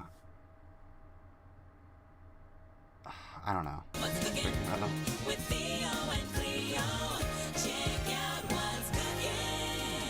Mr. Fish. Hello, Mr. Theo. Y'all want to know what I'm like in the kitchen? I'm Mr. Leo. Absolutely. Yeah, don't get a fish near me. I will make sure that thing talks. Hello. I still have eyeballs. Howdy. What's cooking today, Theo, my big water buffalo chow? Oh boy, yeah. Is squished fish Herb on a mate? dish. Delish. What? What am I thinking of? I don't think I'm thinking of the same thing. Mate? Yeah, I think it is mate. Yeah, I think you're right, because I remember seeing it on Bizarre Foods, of course. But I was like, oh, man, my interesting RA used to drink mate in a cup like this, in like a pot with a handle, like, I guess. So I'd eat my ramen. Squish the fish. Squish the fish. Squish the fish. Squish the fish. Squish the fish. Squish the fish. Squish the fish. I think that's enough. We don't want it over squished, do we? Whoa, no, we don't. Hate over squished fish. Ugh. Ugh. Two. Don't squish your fish. If you're gonna cook fish, don't squish it. No. Don't squish the fish. This is really bad cooking advice.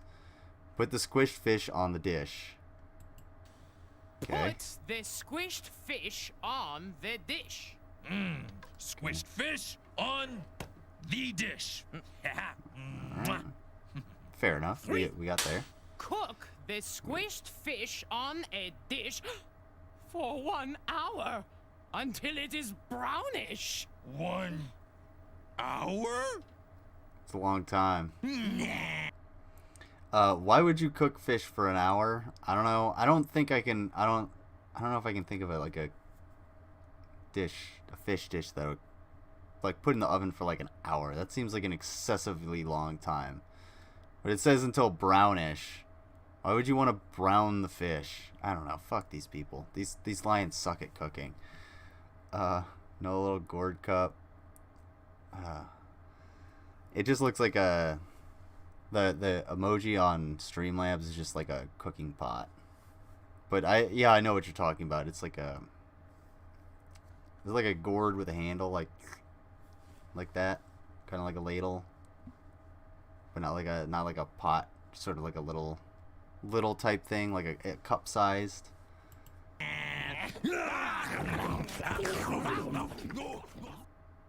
Jeez, these people suck. They really suck. Alright. That was probably the worst cooking show I've ever seen. Good land. Something else. One more. Let's see. Oh. There we go. Let's see. Eggies. Oh, Angel Gamer. Oh, did I hope Angel Gamer is here. Anybody know if we watched the QVC with Mike Rowe? Because I feel like we did. Can't remember if we did. Between the Lions. I remember that show. Yeah, like it's not it's not terrible. Did you guys see that? Did you see how fast that happened compared to everything else I've ever fucking streamed? They have like a new show, I guess. This says like 3 months ago. This looks like newly produced. Huh.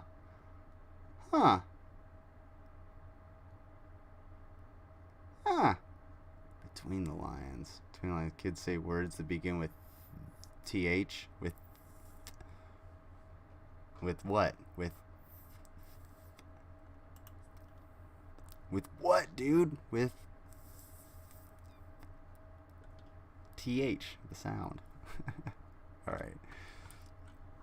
Yeah, we're not gonna watch that, but anybody in the chat, let me know if we watched the micro thing, because I feel like we did. The Rainbow Sponge, created by Dee Gruning of Posh Impressions and meticulously manufactured by Ranger Industries, is one of the most versatile and fascinating art tools ever seen. You gotta love it. You asked for it, so here goes. I plan to show... I don't believe I asked for any of this. I don't believe I asked you for shit, lady. Why are you in my house? You a bazillion ideas in 30 minutes. Now remember, a lot of this is ideas. Video. You can speed me up, calm me down, and turn me off. That's my husband's favorite line. Anytime you want to. The sponge. Jesus, now, lady. not a normal Husband sponge. sounds like kind of a dick. This is so dense. It's been compressed, so many times, and it doesn't pop up in water. 3 sizes because I can't stand just one size. I began with pens. They weren't juicy enough. If I love sponging and stamps first, I love containers second. What woman doesn't? Oh, another thing that I want to talk about is the hygiene of the sponge. Every edge has been used. Oops, a virgin edge. I squeezed and squeezed and squeezed and squeezed. No flab on this arm for my cleaning. Flab on this arm. Gloves are incredible. I get these by the dozens just I've never in seen case this I'm before. going out This is that night. awesome. Now, I have a pure, I love a sponge. She's a freak. She's selling it. I'll buy a rainbow sponge now. It's absolutely pure. Oh my gosh, it's so great. You'll have no trust on me because I like everything. But that's the fun of it. I wouldn't have produced it if it didn't give a good effect. I need a runway. Now watch this. I am sorry. But this is exciting. Oh, I want you to look. Okay, cool. For art, yeah, that's pretty wild. I can dig that, but it's very niche, very specific. Talk about what else you're gonna do with that sponge, wiggles. lady. Sometimes Let me know what's under that a moo-moo. softer wiggle, and sometimes I do a zigzag. Oh my gosh! Shit! And here are. Slow down, you fucking crazy bitch. God damn, you threw a zigzag at me out of nowhere. You can't do that. I was leaning in to refresh my throat, and you're over here fucking zigzagging with your rainbow sponge. Get me all hot and bothered. Wiggles. Oh my gosh. I'm putting it kind of above, and we'll go straight across. Okay, calm down, Dee. Holy I'm shit. still putting my nails. Hope you have some. Yeah. I feel like she put a bunch of sponges into the hydraulic press at like her husband's business or some shit like that, and it came out as this, and she was just like, oh, that's pretty cool. and then had the money to actually market it. Meanwhile, the guys that are running that hydraulic press are just sucking shit still. And she's just like, yeah, I'm on this infomercial. Yes, I'm married to glossy paper. I love glossy. It Why? just depends what you use. True. I have to speak softly when I say pastel. Earth tone. I love to wiggle the whole thing. You had me at earth tone, sweetheart. Now again, what's under that moo-moo? Because, there ain't a sushi bar in town, but, I'm hungry for the ocean. Look at that. Pardon me. Oh, I just get so into it. You see how creamy it is with water. And I'm just doing it. It takes a little bit of practice, but oh, you'll overwhelm your friends. Again, Is again, this ladies. fun or what? This is very niche. Just twist it, and oh, with every size sponge, I twist, twist, twist, twist, twist. What other? Because they only come in shapes. Do they come in other shapes? Do you have like geodesics? Do you have some kind of weird shape rainbow sponge? It's not a dance. I was just fine with this size sponge for about a year, until the Army Arts and Crafts Department sent me to Korea. Oh my gosh.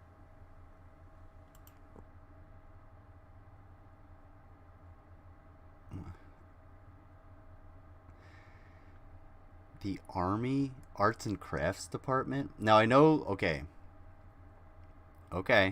hold on. For people that want to be like, oh, that's a load of bullshit. No, there's something called Task C. I don't remember what it stands for, but when you want to make like slides or something like basically slides that you want to put on a tripod or a butcher's block or anything like that, you go to Task C and you get those materials. And they have training materials like dummies and propane artillery rounds that you can, set off and shit like that. That's where you get all of that. So that is like the Army Arts and Crafts Department. But I don't know, this is pretty old. I don't know if they would call it that at this time, or if that's just this lady's fucked upness. But it maybe her husband is in like the army or some shit like that. Who fucking knows? I'm not saying she can't do this on her own. I'm just saying. Does not matter. Now I'm going in a plaid, but leaving that same space. Oh my gosh. There's something else behind this. Breathing heavy. And the dirtier your sponge, the better. I get my gloves so that I won't have my hands so dirty. Yes, you can finger paint in the army. Absolutely. Look at these tiles. Now I go over here. Check this out, Rachel. Fun fact. So the Army has community centers. Like, you'll have a community center on whatever installation that is. And if you're in Korea or Kuwait or Iraq or Afghanistan or whatever it is, they're going to have like a little community center. And if you get enough, or if you get the permission to do so, you can be like, yeah, I want to have a finger painting session in the little... at the community center, and we're gonna do that, and we're gonna finger paint, and it'll be for, you can be like, oh, it's for soldiers, or it's for family members, or it's for bring your kids, or whatever you want to do like that. And yes, you can do that. Are people gonna be like, what the fuck? Sure, but fuck those guys. Just do whatever your finger painting you want, because you're gonna find people that are like, finger painting, why not? I got shit else to do. Get me out of the barracks. No, finger painting is not a military occupational specialty. I am sorry. That is not it. It's not something you can do. However, you can be a civilian and community organizer for the military and do, organize these sorts of events. That would be the closest thing that you could do. You also wouldn't be in the military. You would be a government civilian, so you get all that good old government health care. Yes. Wow. I have done tiles until I'm blue in the face. I could do this all night. In fact, this is a wonderful way to relax or get excited and then never go to sleep. You might... Like, those are good for tile sample. Like, these things are good, but they're so niche, lady. That you do this on She's using the latex glove before, like, latex gloves were the thing. Damn, dude. She knows what's up. Pure white sponge, but when you do it on a dirty background sponge, it's even better. Oh my gosh, look at that design. It kind of looks like shit. It's all smudged. I'm not sold on this one. Okay. Every night I will do this until I either am ready for bed or am so excited I'll go into the night. I've got to learn how to quilt, because if you do it one direction, you may want to turn it around. Now, I got to think. If I did it up this way, I can go this way and carry the zigzag down. Now, think, go this way, and now we zigzag. Oh, my gosh. Oh, my gosh. Look, this is making a... Oh, I can't stand it. Oh, my gosh. Look at that tile. Okay. Okay, that looks all right. The other night... I don't know. I did this. This was my first generation. Ooh. Then I spritzed it with water. And then white in between. And then... I get it. There's a lot of versatility to this. However, space.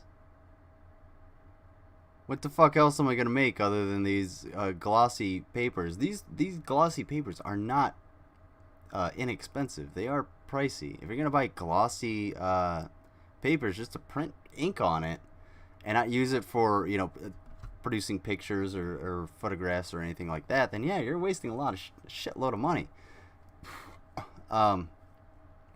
If you were to take the right paint, you could do this on tile and sell those tiles. You could do this on... Maybe you could get like a plaster sphere from somebody and do that on the plaster sphere, and it would look pretty fucking cool. Yeah, these are actually somewhat practical. However, no, not in what she's doing.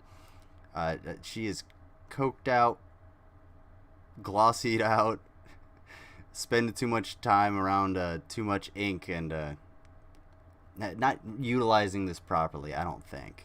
At least. I don't know, maybe coked out is being very derogatory, which it is. So... And then overkill. Book. Overkill. Oh, this was one night that I did not sleep. Oh, I could go on and on and on.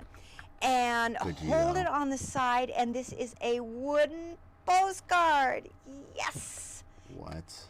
I went to Hawaii. I mean, how perfect for the sponge. Now, if we do anything, we do supported material. Magical rainbow sponge. So if you... How much money do you think I can make? Do you think I can make enough money using the rainbow sponge, utilizing the rainbow sponge in such a way to create art that I could afford a trip to Hawaii? Do you guys think that would be possible?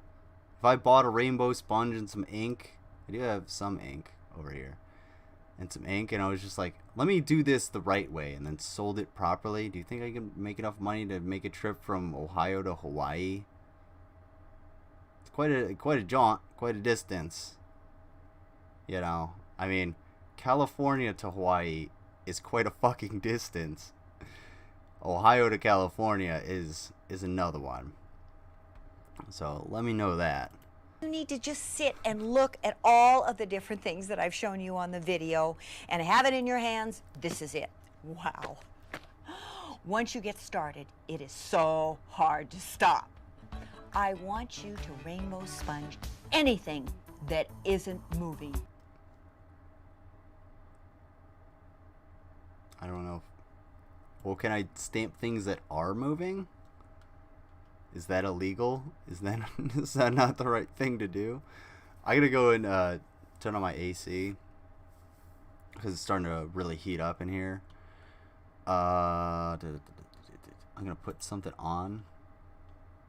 Well, I have the micro thing here. Actually, you know what? I have a better idea. Control C. I'm gonna throw you guys for a loop. Actually, you know what? No, I'm not gonna do that. I'm gonna not do that.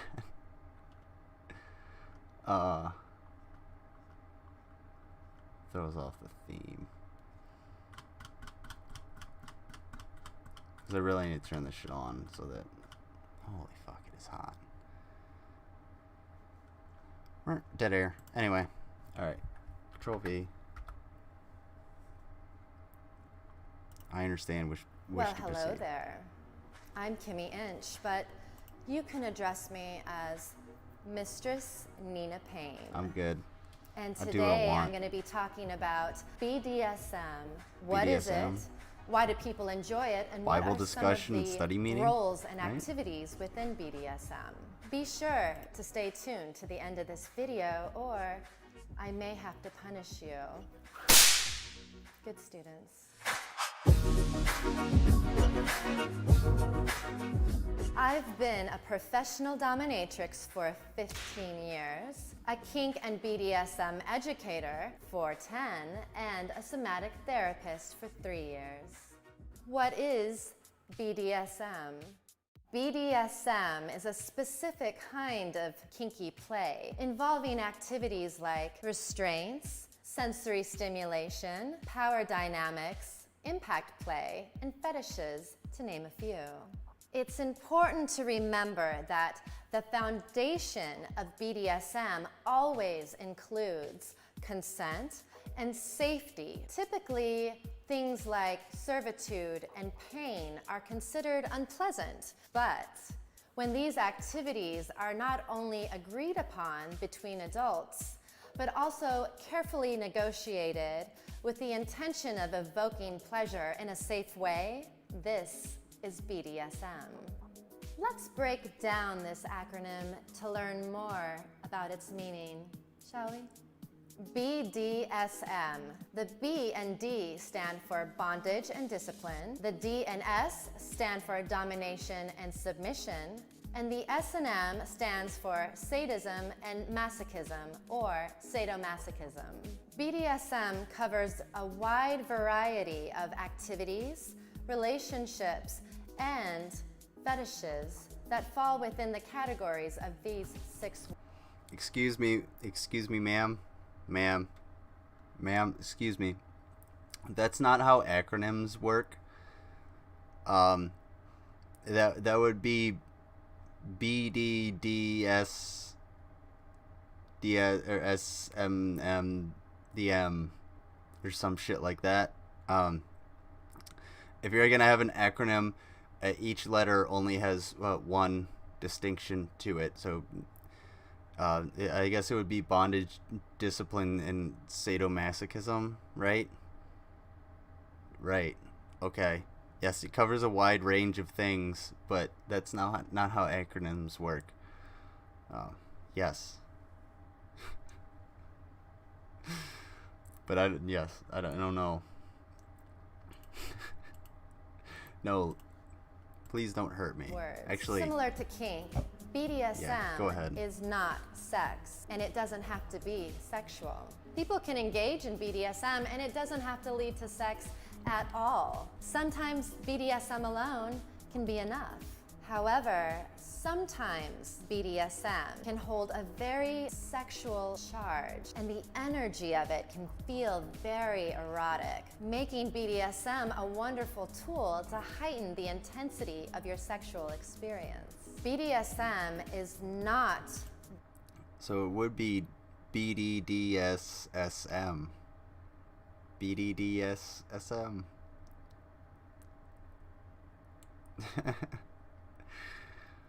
I disagree. I disagree that's how acronyms work. Prove me wrong. based in abuse or violence. It is a controlled practice performed with a thorough understanding of a person's limits and desires. These limits and desires can be Cringe discovered. dom, though. I've heard anyone use dominatrix unironically. I've heard it used, but like, I've heard it used in like colloquial sense. And what you said? She's like cringe. My thing is just like, She said she's been doing this for 15 years, but her outfit looks really cheap. I'm just saying, maybe I'm not the quite in the know, but through communication and negotiation between play partners. Like everything she's saying is popular correct. Acronyms I don't know. used in the BDSM Well, most of what she's saying is are correct. RAC, I just don't know if she's. RA. I don't know if she's fully on point about it. And no, this is not my fault. Her head is cut off because of poor editing. And yes, everything's at an angle because of poor production. CK stands for Risk Awareness Consensual Kink. And That's how SSC, acronyms work. which stands for Safe, Sane, and Consensual. There you While go. some BDSM activities can So the involve community call it a domination, use a dom. Yeah, I can dig that. I feel like that's the evolution of the language too. Just like I'm a dom. You're just like a Hollywood. Yeah. I feel like dominatrix is more like the people who are outside of that community would use the term dominatrix more than a dom. It's correct more or less, but BDSM is more or less in the eye of the beholder. I get what you're saying. It's the spirit of the acronym. some risk. The act itself can be compared to the sport of mountain climbing. In both, risk is an essential part of the thrill. Yet, expertise and safety can be enhanced through training, practice, Nips. and technique. Not a fan of the nips. Many people believe BDSM is all about power. Because she does. Hollywood thing. But no, it really casts a much She looks like she acts like she likes wine a lot, but she doesn't know what she's talking about. wider net than that, as Maybe there that's are because many she doesn't. It roles doesn't feel and like she. relationships and activities that fall under the umbrella of BDSM. I see what's up with her outfit. I was like, why does it look so weird? I feel like there's like some kind of cover over it. You know, when you get like a new screen or a new monitor or whatever, like I have here, and you get it's those little film around it. I feel like that's what's up with it. Either that or it's just like either that or it's stained and it's the lighting. Certain roles, when chosen to suit your personality and there's personal definitely some needs, kind of can coating on just there, help and you it take looks. a break from your regular routine. Dude, that is so cheap, and there's some kind of weird plastic coating on your outfit. And help expand your bedroom I don't know. repertoire, shall we say. Here's a quick breakdown of a few roles in BDSM. Dominants and submissives. The main focus of this relationship is control and power. Why do The all your dominant, doors move sideways? like myself, enjoys assuming the position of power, whereas the submissive is happy to relinquish it. This is where the term I would piss this woman off. I feel like if I hired her for some services and I was just like, all right, I would probably be like, all right, here's what you got to do. You got to play your video and I'm going to critique it and break you down while you beat my ass or whatever the fuck you guys do. dom and sub or master slave come from. Keep in mind, the words dom and sub are just shorter versions of the words dominant and submissive. The masculine spelling is D-O-M and the feminine spelling is D-O-M-M-E. There you Although go. the dominant is the one in control, the submissive shares that power since it's them who choose to submit. In this roleplay, the dominant must understand when the submissive wants to submit and how much they want to submit. Yeah. Oh, okay. It's more consent and whatnot and stuff like that. Obviously, if you're gonna do anything with your partner, make sure they consent to it. I don't think I've been with a girl that doesn't like having a hand on her neck or being like choked a little bit in some way. I don't know. I don't think I can remember. Not to say that like I'd always go for it, but I've had my hand put there. So like, I don't know if is that a normal thing? Is that just like all girls really like that? Because like, I mean, not to say it doesn't feel good, but anyway. I had something else. Oh, okay. So let's see what timestamp. We're at the 2-hour mark. 2 hours, no interruptions. Guess what we're gonna do? Oh.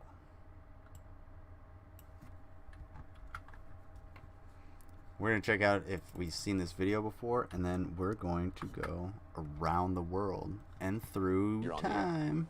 Hi, my name is Lee. I'm from Denham Springs, Louisiana. How are you this morning, Lee? I don't think we watched this. Did we? I can't tell if it's familiar or not. I gotta get some consistent lighting for real. Okay. I don't know. Yeah, it's an individual thing, I guess. Let's see. See what Micro sold me this doll. You sold me on Dirty Jobs. You got me watching that. A while ago, I'm Sell me on this doll. Was I singing today? I wasn't singing today, was it? Oh. Yes, that was beautiful, Mike. I don't think it's words to that song. I don't know the words to the song, but... Do you know? Oh, no. He's a little big Christmas dude. Day? But you sounded good. I was scat singing. I knew that. Have a wacky, merry little Christmas day, Lee. I don't know. It's a pretty melody, that's for sure. But, well, it sure is, and the doll's beautiful, but your singing, it was frightening, wasn't it? Like, he I don't know if it's just the suit or whatever, but Mike Rowe is a fucking beast. He reminds me of like a mix between Henry Cavill and what is that guy's name? Paul Rudd. A little bit. Just because he looks fucking massive. And I know I know a little bit about Mike Rowe. I know he's worked his fucking dick and balls off through life, but No. It was well, I was very trying to interesting. provide contrast. You can ad-lib so good, Mike. That's all I can do, Lee. I can't do it right to save my life, but I can ad-lib my way out of most of it.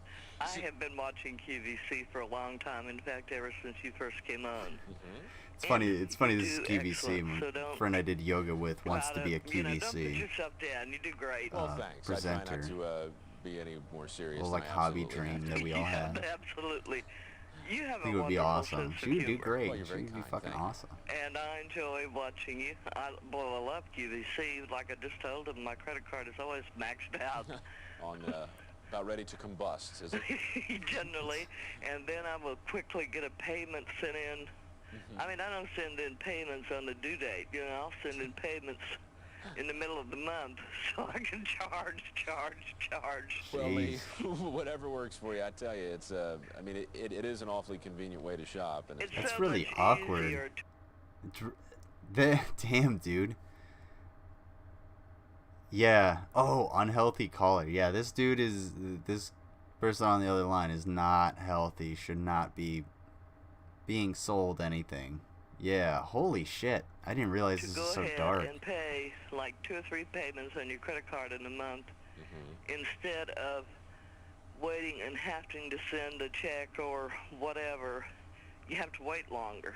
Whatever's most convenient for you. We certainly don't want anybody to go over that fine line of responsible shopping. Oh, I know. I mean, it's I don't go to the malls. Oh, yeah. For one thing, my health doesn't permit me to run around the malls very much.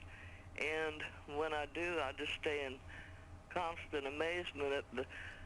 I have found I enjoy going into the jewelry stores and asking the gram weight of the gold. And listen to them. Damn, listen to this person. It makes me wonder if they're a hoarder, like a legit hoarder. That would be really sad. This video got really fucking sad. Me 19,000 reasons why I don't need to know the gram weight of the gold. I would hate to work in a retail jewelry store nowadays. I mean, I tell you what, Yeah. a tough job. Look, what caught your eye this morning, Lee? This doll is beautiful. I have several Betty Ball dolls. Ooh. And actually, I had been in the bed, and I got up and got a glass of milk. What? Oh, that's so fucked up. I guarantee you. I'm sure Mike Rowe has some kind of conscience, but like, I'm sure there's a producer behind it being like, hey, you got to move it along. We still have to sell this thing. This person is really fucked up. Milk turned on QVC, which is quite normal. And seen the style, and I said, oh, how pretty. And then after hearing you sing the This song, woman reminds me. I can't tell if it's a man or a woman. This woman reminds me of that South Park episode where they sell cheap jewelry to old people. I definitely want to I don't think I've ever seen that episode. I would be expecting that with the doll. Okay. Yeah. Okay. I'll talk with the distributor and see if I can't get the doll sent out with the record. And they originally approached me and said, Mike, we want to do a musical Carol Ann doll with Betty Ball, and we would like you to sing the actual song. And they had a little doll, and the lips moved and everything, but apparently it was a little too frightening, and some folks they panicked, and you really haven't been able to talk still yet. Selling it. Hand puppet, very sad. Oh, he still sold it. Ooh, QVC blooper. It's Temptations. Oh. Oh, he still sold it. That's so bad, dude. Ugh. Ew. The fuck is that? Don't serve me that. No. Fuck off. What is this? Oh, my goodness. Wow, that's beautiful. I hope you're watching today because there's something rare coming up next. And Mary Roper, once in a while, you deserve to indulge Frito pie. What? I know. Look at it. Do you want to live in it? Do you want to get... I want to pinch a tent in it. I want to get in there and tent and I want to pinch a tit in that. Oh, she caught the fuck out of that too. She's sitting there staring like, well, he just said that. Let's see if we can roll with it. all day long. I lost my words. That looks delicious, but please continue to share your pictures with us, food related, please. Pinch a tent. Use the hashtag ITKWD. Pro tip, don't readdress it. If you fuck up, okay. If you fuck up like that, in the way he did, don't readdress it.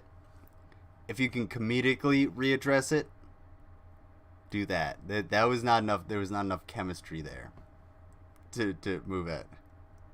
To do that. I think it's one of the newer-ish seasons. What? Oh, okay. Yeah.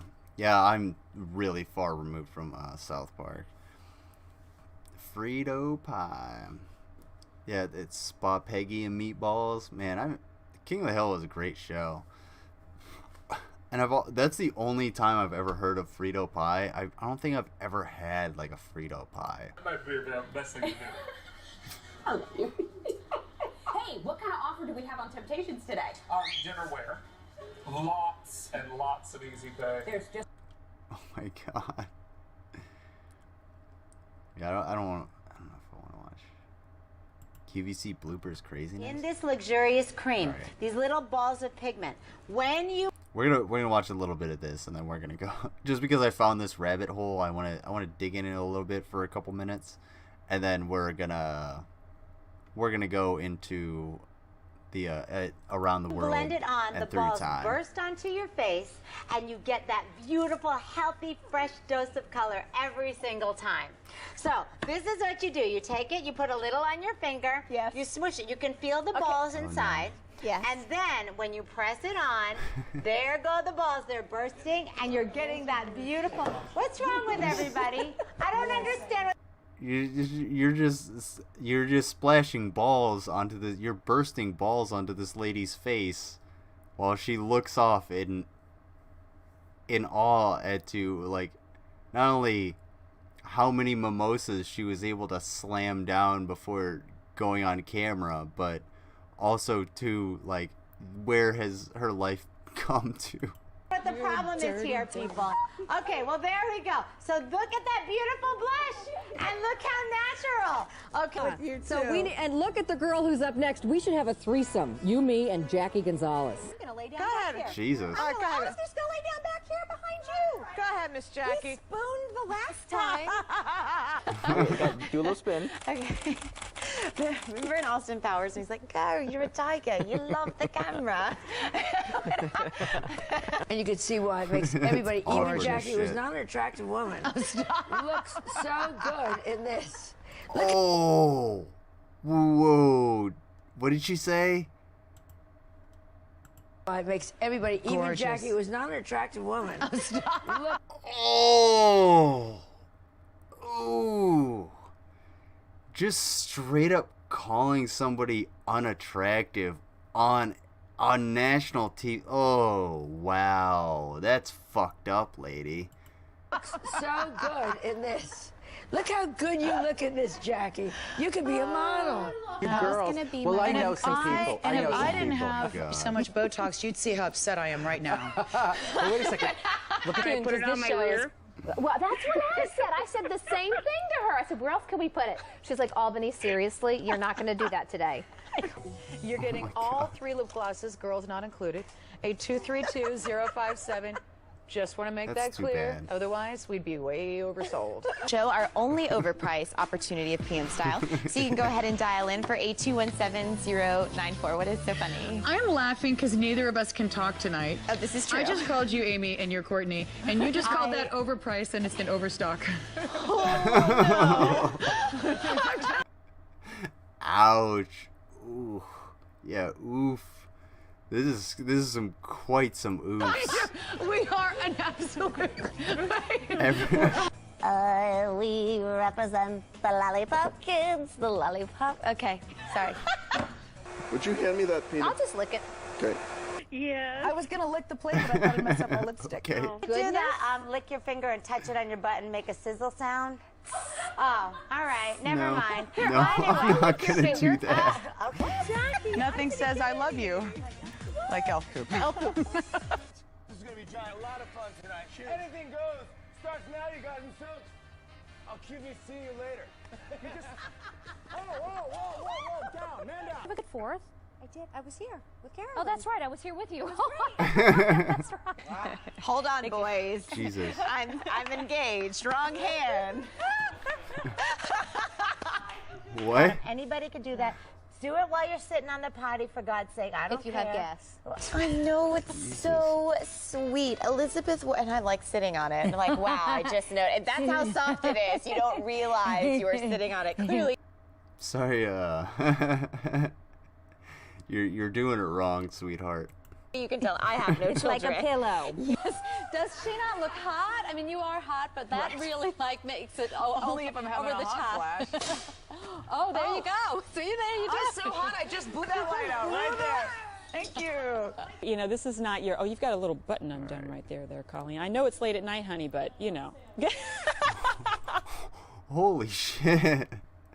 I know you're a whore, but fix yourself up because you're on camera, asshole. It's only 9 o'clock.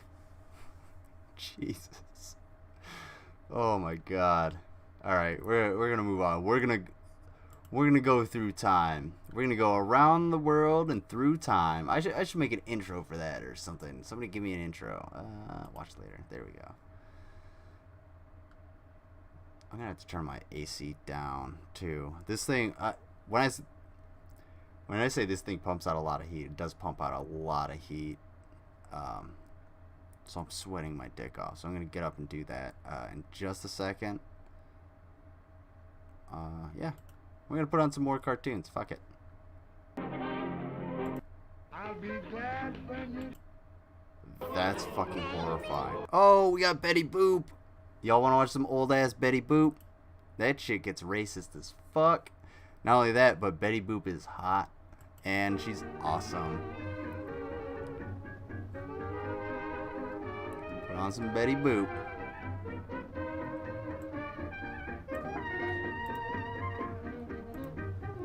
Bev, I know you can appreciate this. Like, I really like this music because it's never computer generated or anything like that. They have real live music. I know a lot of music today is produced live too, but still, like, Louis Armstrong in orchestra. Holy shit! I didn't even look at that. That's amazing. That these guys are just like, oh yeah, we're gonna show up and do this. They're gonna turn on the AC real quick, and I'll be right back. But check out some Betty Boop. Man, I should stay.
They went this way, I saw them. They went that way. Oh, no, they went this way. I tell you, look, this way, I saw them. That direction, out that way. Oh, well, let's go. Okay, then we'll find out. And I'll tell you, I saw them go this way. Watch these steps. Look, watch it.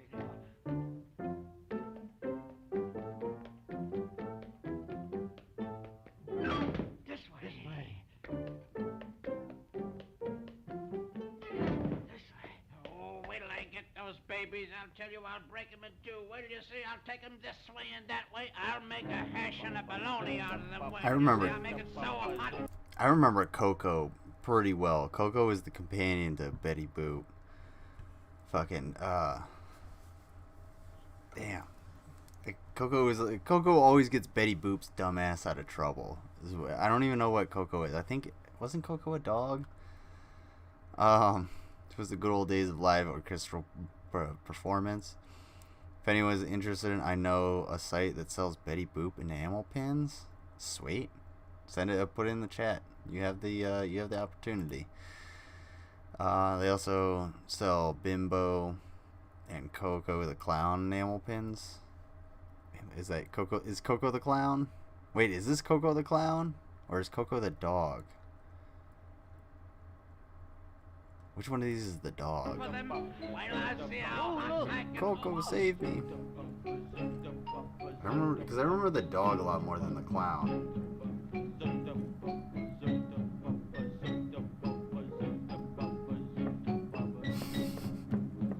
So that's how trees work.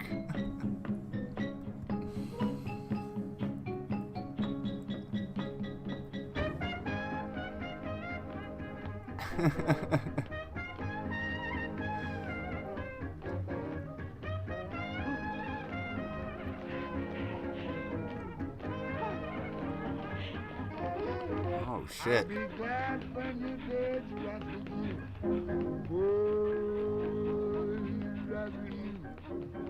Boy, I brought you into my home. You wouldn't leave my wife alone. I'll be glad when you're dead, you're you. Now, I'll be glad when you're dead, you're dead, you. Jeez. When you leave this earth, you dog. I took you for my friend. Where you put me in the back was a sin. You ain't no good, you rascal, you. Damn, dude. Yeah. All right, now. This is wild. This is actually a sick-ass cartoon. What happened? As I said before, I'll be glad when you do it, you rascal, you. Boy, when you lay 6 feet deep, no more fried chicken when you eat all your dog. I know that'll break your heart. Look at that now. Yeah. Jesus.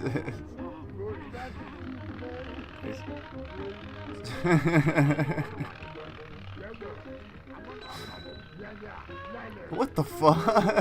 Won't this ever stop? Did he have a bar mitzvah? What the fuck just happened? His speedometer went all the way to the goddamn Torah. I'm pretty sure Betty Boop's aesthetic was stolen from a real black woman too.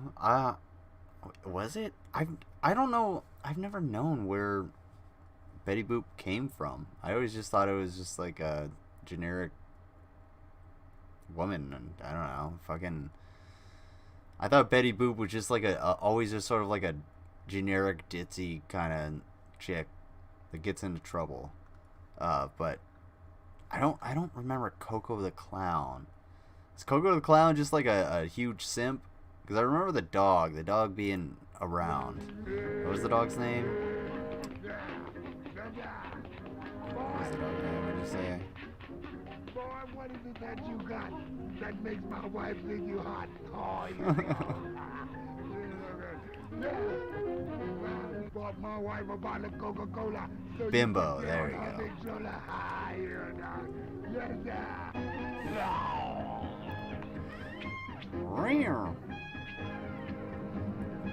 This dude got some serious spirit control.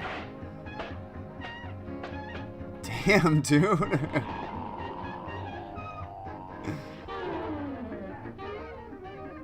Some sweet animation.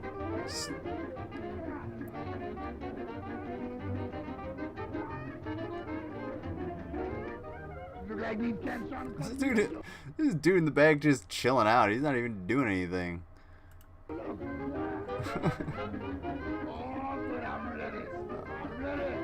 Esther Jones. Let's see.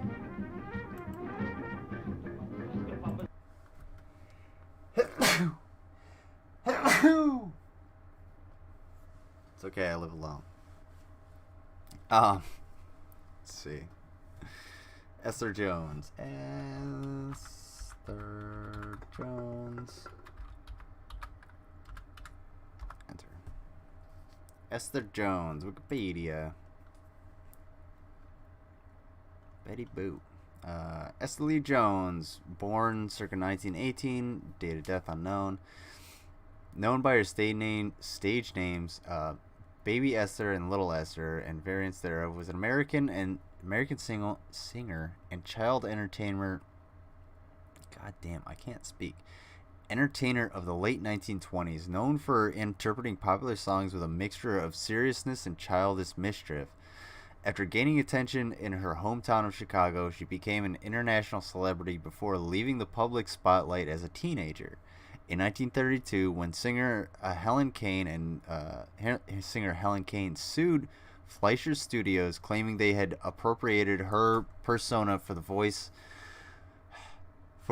of the cartoon character Betty Boop, the studios defended themselves by arguing that Kane's style of singing, characterized by her baby voice and use of the phrase of boop boop a doop, boop boop a doop, was not her own invention. Theatrical manager Lou Bolton testified during the Kane v. Fleischer trial that Kane saw Baby Esther's cabaret act in 1928, in which Esther used interpolated words such as boo boo boo and doo doo doo, and an early test sound film of Baby Esther's performance was used as evidence. Other evidence introduced at the trial included a recording of the Duncan sisters and testimony from performers such as Bonnie Poe, Margie Hines, and Little Ann Little, who testified that she had been singing in a baby voice and using interpolations such as boo dee o doo for several years. The court argued against Kane. So, can you imagine being the lawyer and being the lawyers and the judge of these in this court case, and you have to argue, no, my client invented boop boopy doop. Your client did not invent boop boopy doop. Or boop boop a doop. Well, yeah, of course my client did invent boop boop a doop. Your client was not using boo boo and doo doo at the same time. Oh my god. So yeah. And Lil Esther did not exist in my mind until this time. Legacy, Baby Esther is most associated. This is her legacy. Baby Esther is most associated today with her connection with the Cain v. Fleischer lawsuit. The film of Jones has been credited with convincing the judge in the case that Helen Cain had copied Baby Esther. Film scholar Mark Langer disputes this interpretation, which he says has become conventional wisdom. No confirmed recordings of Jones are known to exist. Wow. Well, so it's just basically like hearsay. And I'm going to go with, yeah, you tried to steal it from some black chick that was totally disadvantaged. So, yeah, I didn't know that. Betty Boop, it's confirmed. Betty Boop is created after, well, it was... Betty Boop was inspired by a young black girl named Esther Jones. Baby Esther. Esther Lee Jones, born 1918. Date of death is unknown. So she may still be alive, guys. Alrighty. Do I have two open here? Okay.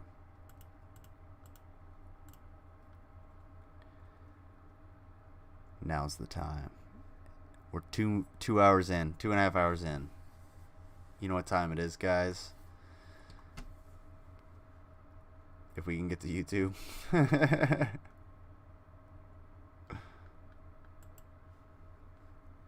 come on. Okay, there we go. Sorry, I don't know what that was. It's time to go around the world and through time. Hell yeah. So I will start since I have the I have the first one. I do have something in line. So we're gonna go through Had You Lived Then? Had You Lived Then? We're gonna go through this a little bit. I do have a couple others. Actually, you know what? There's something else I wanted to start with. And I might be having some internet problems. I don't know why it's moving a little slow.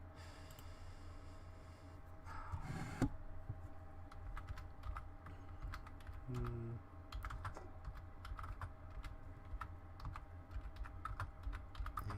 1983.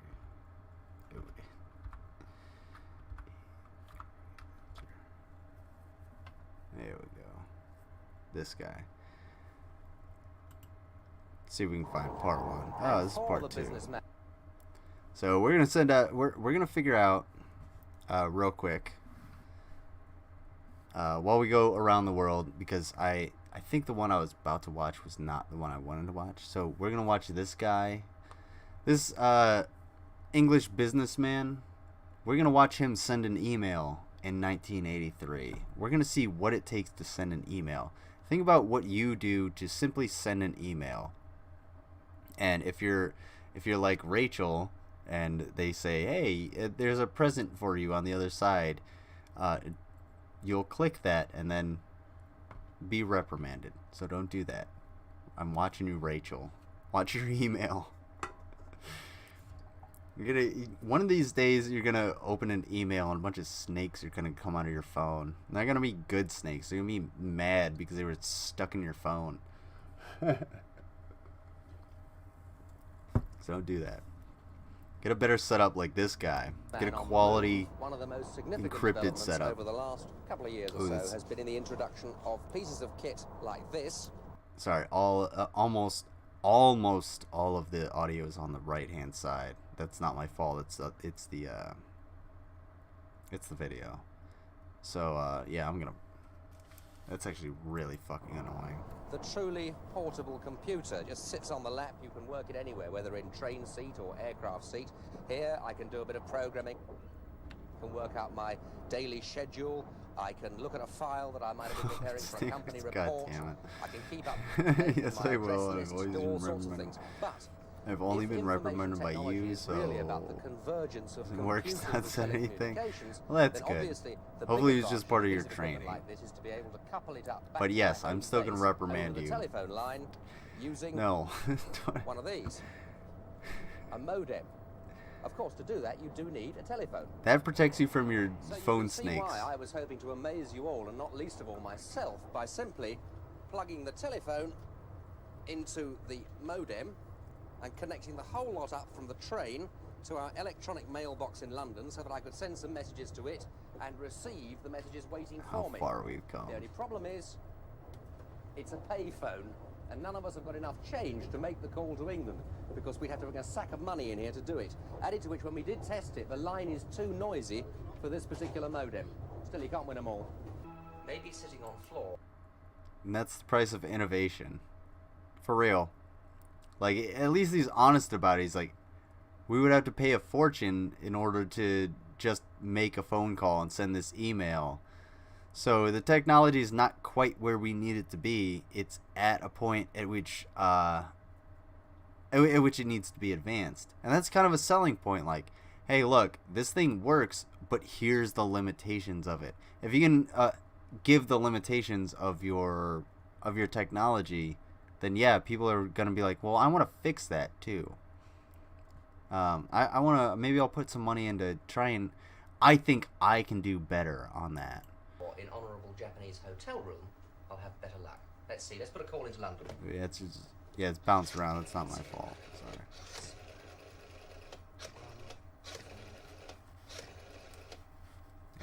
Now that's got me through to London. Now we'll dial the computer. 2, 4, 8, 5, 7, 4. Raise your hand if you had a rotary phone.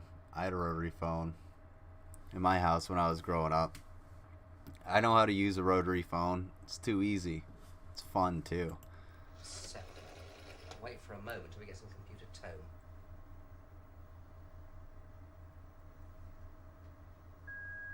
Yes, there it is. Now, we've got to make a very good connection here with the modem. Pop it in Stuff there. that really firmly in there, like so. Tell our little computer here that we're on term, so it's now talking directly to the computer in London. Wait for something to happen. Yes, there goes the cursor This is now, quite flashing some. across the screen. This is actually quite some amazing innovation for the time. If you were to watch this, video as just like some cubicle dweller and seeing this, you'd be like, oh my god, like that's pretty fucking amazing. I could do all of this. Like think of what I could do just, if I could do that instantly. What if I could do it wirelessly? What if I didn't need the phone? What if I didn't need this or that? Never had one. Never had a snake phone. What did I ask you guys? My grandma collected rotary. Oh, you never had a rotary phone. Duh, I'm an idiot. My grandma never had a snake phone. Yeah, I hope Rachel is the only one that's gonna end up with a fucking snake phone. Sorry, I was trying to like sniff and swallow at the same time. It was weird. My grandma had collected rotary phones, but they were never hooked up. Yeah, like we had one, but it got thrown out at some point. It was just an old rotary phone. It was, probably about 3 pounds. You'd throw it around and fucking really hurt somebody with it. That's why in, True Lies, Jamie Lee Curtis takes that rotary phone and just slams it into Arnold Schwarzenegger's dome. And it really hurts because those things are fucking heavy. It's got a bell and metal parts in it. They're usually made out of, it's usually got a steel plate on the bottom with plastic parts on top. You dig? Like, those things aren't light. Yes, the modem. And voila, this is Presto. Wonders will never cease. Now, what it wants from me now is my account number, which is a 10-digit number, and I'm not going to tell you what it is, otherwise you'll copy it. Back in the days when you couldn't just change a number, like a phone number or an email address or a password or anything like that. For instance, my dumbass showed my email address on stream, and I just said fuck it, and I was like, well, I'm just gonna make a new email address. And when I set up my computer, I had to go through and like save passwords and shit. So I was like, okay, well, I just now have a new email, so that one's dead. Go ahead and send whatever you want. It's dead. A moment or two while it assimilates that. Imagine not being able to do that. Imagine having to like go to the computer store and be like, I had to pay $8,000 just to fucking get a new email address. There's the first one.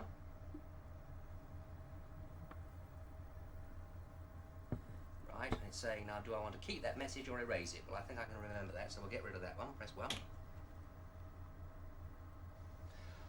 And of course I could perform the whole process in reverse. I could sit here and send messages from my computer to the computer in London to be picked up by the electronic mailbox in... Or you could just fucking call them. You just give them a call, too. For real. No, but for real, yeah, I mean, you honestly probably could call them. Not gonna say that they'd be up. You'd send it to the computer, and then they would get up, and they would be able to see the email in the morning. I mean, that's kind of the point of email. It's there when you're able to fucking see it. But yeah, I mean, this is kind of like I get it, but at the same time, I kind of don't get it. I don't get why it would be essentially practical, even at that point in time. Mainly because, wait. I'm trying to figure out. Sorry, I'm trying to figure out the name of this particular video. I want to see how that would be essentially practical. Either way. Whether you're, oh, there's the video you just watched. Either if you're yeah, just call them in the fucking morning. Just get up at a different time, I guess, maybe. We'll see. Obviously it worked out because I'm scrolling through my fucking smartphone right now. Oh, okay.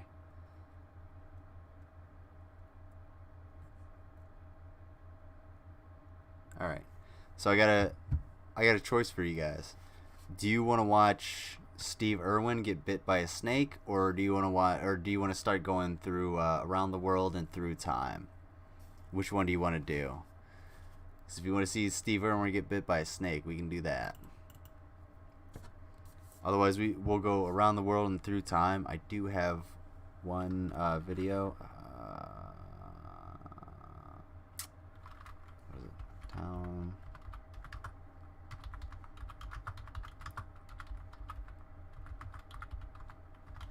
Let me see.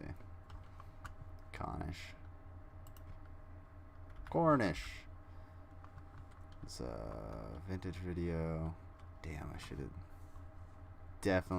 should not have closed that.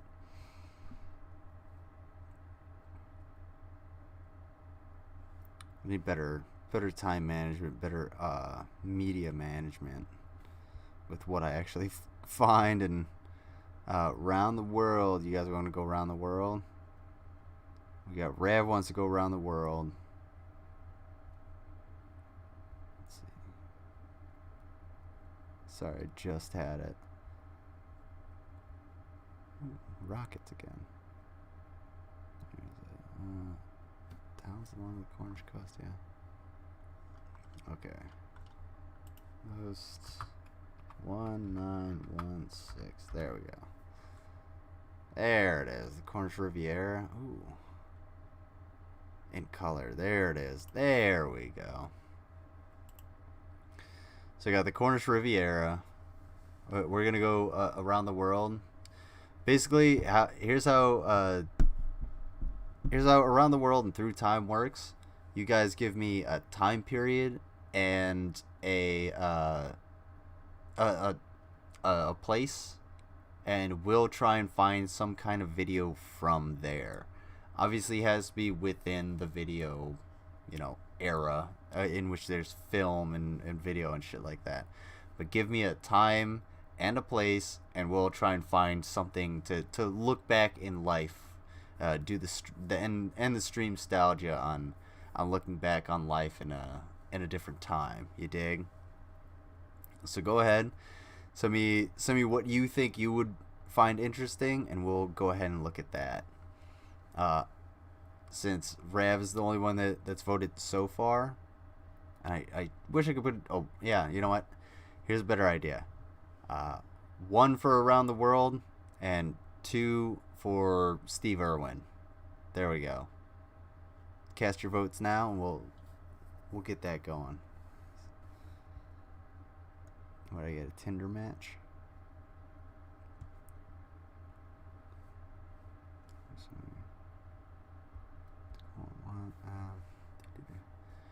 1890s Victorian era.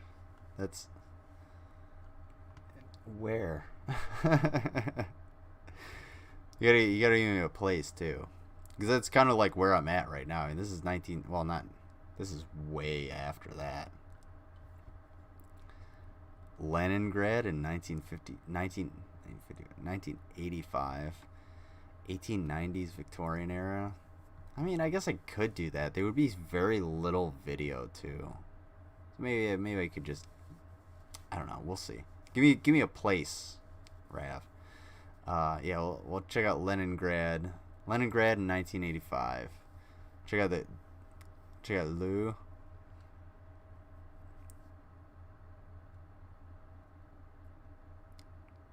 Looks kind of fucking normal, dude. I bet you it smells really bad. Just because people aren't as clean. Polpero. Aw, puppy dog. Puppy dog running away. This is actually like beautiful landscape too. The past was the worst. In video suggestion, awesome.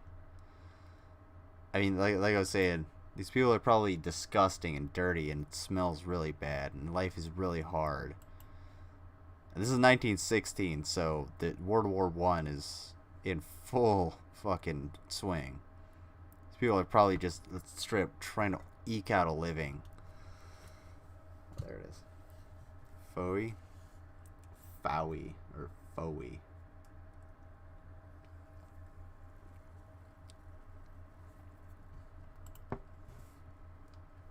God damn, that would be beautiful. Living right there, living along here. It would suck to like, oh, I gotta go into town. Let me walk up this entire mountain. But at the same time, like, this is fucking gorgeous, dude. And imagine like having a house like this when there's storms coming in. You can just chill inside. Like, oh, dude. Oh yeah,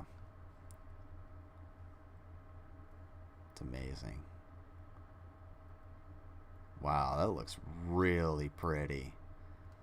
Just super green, lush, just Nuque.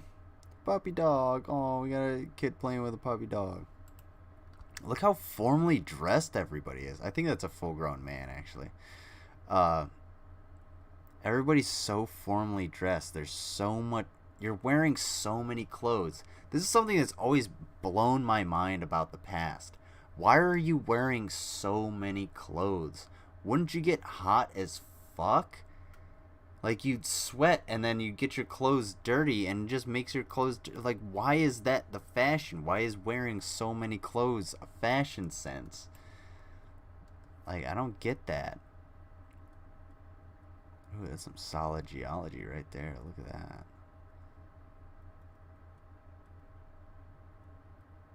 Look at all the fucking layers. Strata. Wild. Men wore suits. Yeah, man. Like, no thanks. Sorry, dude. Like, give me a t-shirt any day of the week. I don't fucking like suits. I hate them. I don't like dressing up at all.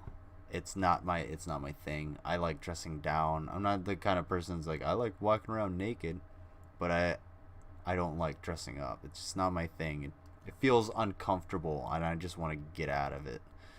Yeah, I get that, like, the modesty, true, but, like, I'm talking about, like, it's so many clothes. Eventually, like, you're gonna be sweating your ass off at some point. Why would people do that just to be modest? Why would you wear so much? Why would you put yourself through that?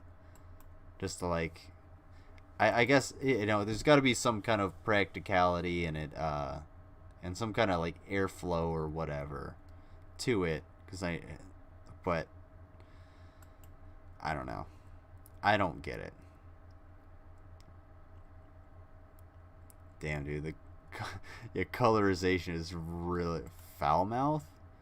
I was just gonna say the colorization is really trying on that water. It was like, oh shit, what do we do? There's too much going on. Foulmouth? I didn't know Foulmouth was a city.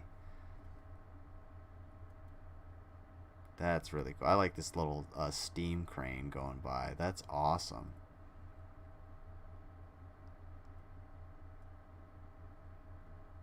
I wonder if this is sped up at all. It didn't seem like any of the other ones were sped up. Modesties for mouth breathers are like promiscuity. There you go. That's the spirit.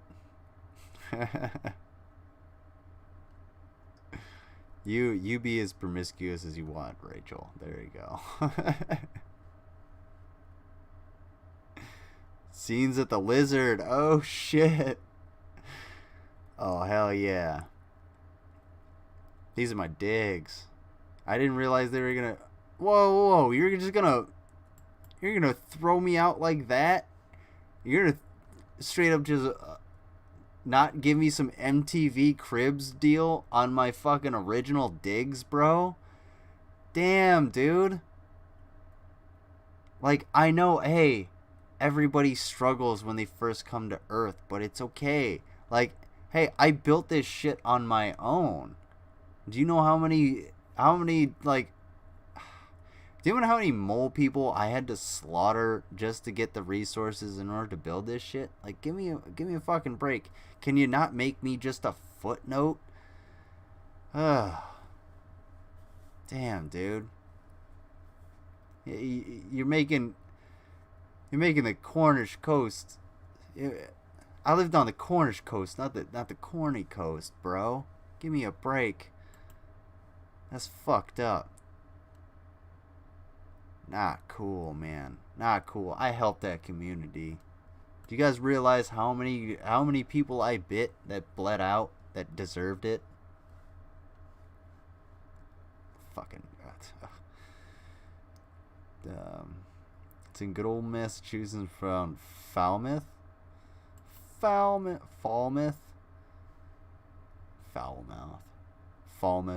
I can, just like Newfoundland.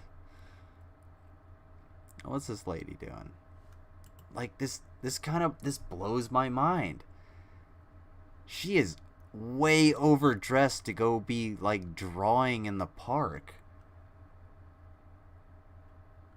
And this little girl is, like, in all kinds of clothes. You have to wash those clothes, too. This is the same concept that bugs me about the infomercials. The infomercials are like, you have to clean that object. You have to clean the thing. If you have too many moving parts, you're going to have to clean all of those, and it's going to suck. So this little girl is going to fall in the mud, and it's going to be a shitload of cleaning for this lady. If they really clean their clothes. I don't even know. I don't even know how well they would have cleaned their clothes back in this day.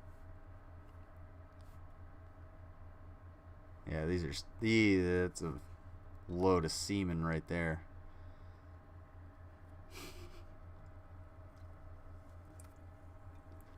I'm not wrong. Give me a break.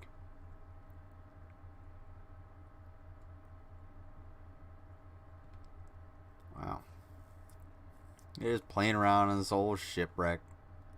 Watch out for the nails. You might die. Literally. Penzance, I think.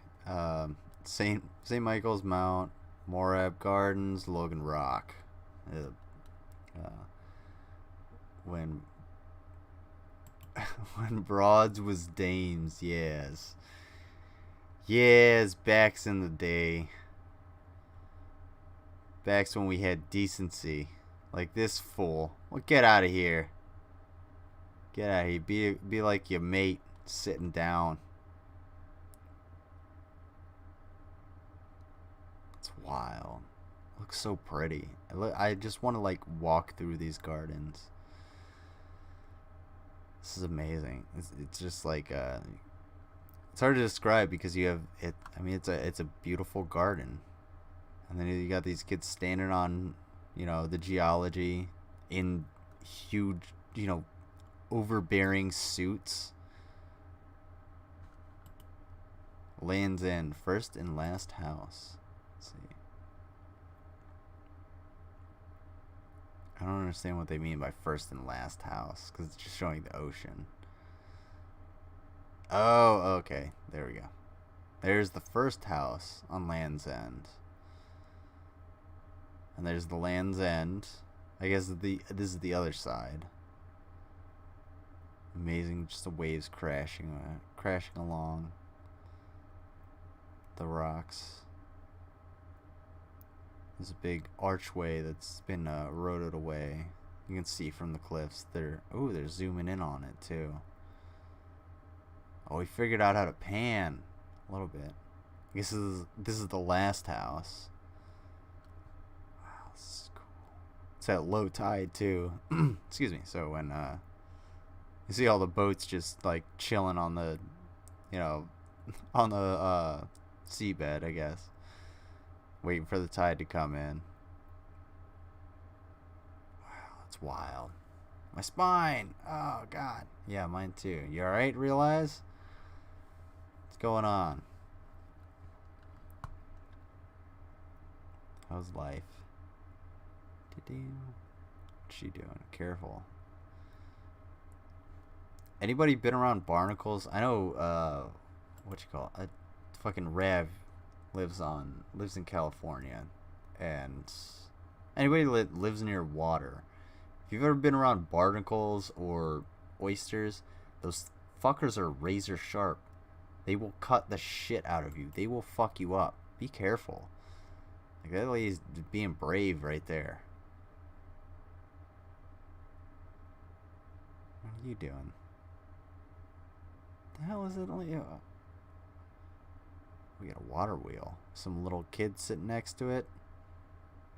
Oh, we're starting the water wheel with the kid laying next to it. Whoa, what's going on? That's pretty cool. It's actually really cool. Cool to watch the water wheel just start going. Yeah. Nice. It's amazing that humans come up with things just like water wheel or waterfall. You know, fire extinguisher, things like that. It's just a very descriptive. It literally is the thing that is happening. Waterfall, fire extinguishing, like water wheel. It's a wheel that is run by water. They will okay freak me out, yes. They will okay freak me out. This kid freaks me out. Why is that kid's... What are you pissed off about? This water wheel is amazing. I get chills if I accidentally brush up against some barnacles. Yeah, I would too, dude. Because all it takes is for you to be too close to those barnacles or those oysters or anything, and then the current takes you and it just like pulls you out and slams you into it, and now you have a bunch of like razor cuts all over your fucking body. They're not gonna... It's not something that's gonna like cut into you and like gut you open unless you're, you know, really in the shit. But it'll really get at you. Like it's like it's basically like falling into a scrap metal bin is the best way to explain it, because you just like you fall in and then like you get pulled out and you're just like, you have cuts all over that aren't gutted you, that you haven't been fucking sliced open, but you're bleeding and you don't know how much you're bleeding, usually because you're in the water, and you just have these like those little like paper cut razor skin flaps, you know what I'm talking about, that you get cut. And oh my god, dude. And when they get on your feet too, like if you have to pull yourself away from a rock face that's covered in barnacles, like you have to put your feet on it, just slices your feet all over the place. Ugh.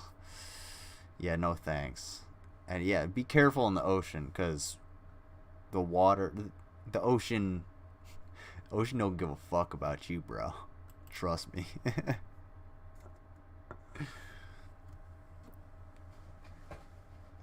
Alright, I got one more left. I'm really hungry. I need a sandwich. I was gonna cook some beef, but I decided against it. I gotta check on that pork too. This nice girl walking through the woods.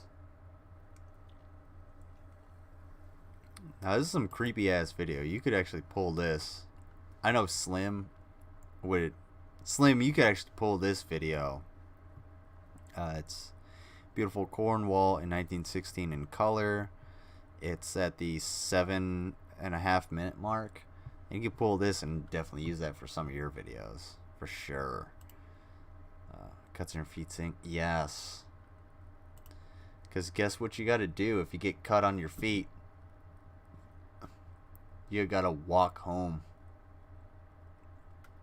And if you're not just walking home, guess what else you got to do? You got to walk from the water to your car. There's a lot of shit between the water and your car. Trust me. And the main thing is sand. Huh. Yeah, stay in the wet sand, get your fucking flip-flops, and try and keep the dry sand out of there, because it will get into those cuts. When I was a kid, I got stung by a stingray, and that was chilling on the shore. Holy shit, dude. That's fucking wild. Like, that's, yeah, like, how bad was it? Like, tell me about, actually, you know what? Rev, tell me that story when you come on. I would love to hear that story. I'd love for you to actually, like, tell everybody. Tell us the stingray story. Boom. Got it. I'll put it down on my whiteboard. Not on the whiteboard, because that's for, it's for art. It's for explanations, but I'll put it on the whiteboard.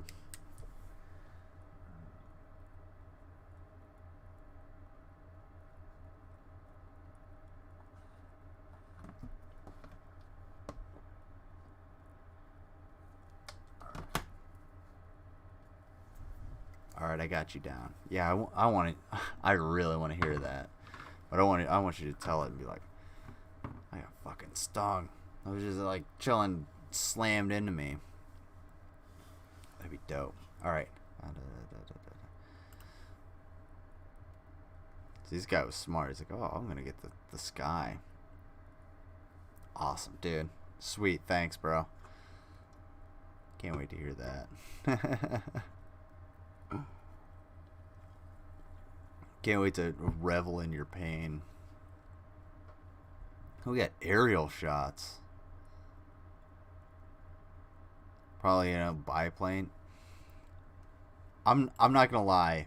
I don't know how they stabilized this, but however they stabilized it, they did a very, very good job. Because not only is there no vibration from the actual aircraft, but there's no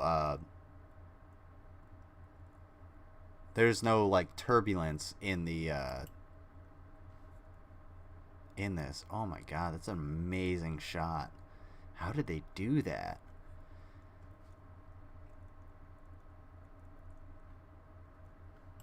I guarantee you all of that, like, all of the interference that you're seeing is probably like the film going, it's flapping in the wind. There's air getting in between the film and the lens, and it's like flapping and it's burning parts of the film. It's making it like stick to one end or the other. That's why we're getting that little bit of interference.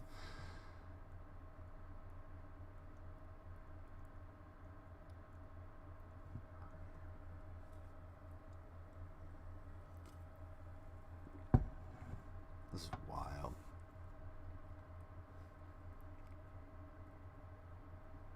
A bunch of girls going to school. Let's see.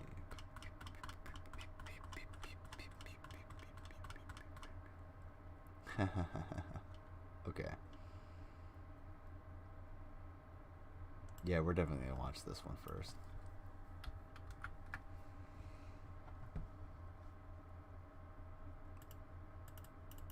Alright.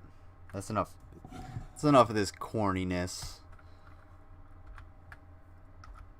Let's see what else was going on in 1916. The devastation was something I never could have imagined. The whole... Oh, shit.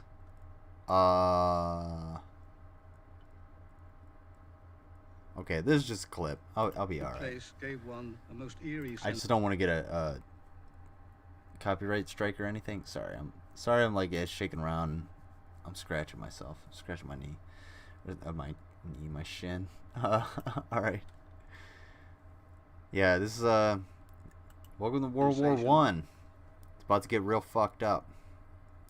There was stunted trees, torn to shreds with shell fire, and there was shell holes all over the place. We were relieving men of the 28th Division, and as they passed us, we would say, "What's it like up there?" The reply invariably came back, "Bloody awful, mate."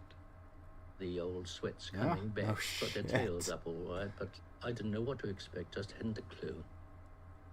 It was deadly warfare. You were facing the Germans. It's wild. Holy fuck, that's some good colorization. You got the order load. You put 9 in your mega. This is probably, imagine this. Imagine being out here. This is probably the first time you've ever seen a camera, like a film camera, like a video camera, or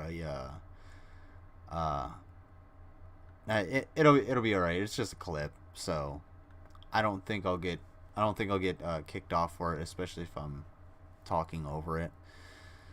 But yeah, fuck, dude. Just imagine these guys are like, this is like the first time they've probably seen this camera, this technology, and they're just marching off. They're going to fucking war. Magazine and one up the spout. And This dude's like, what the fuck is that? And you always went into the line prepared to use your rifle immediately.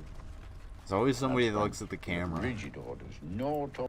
Also, hey, fun fact for anybody that wants to go out and film anything, there will always be somebody that looks at the camera.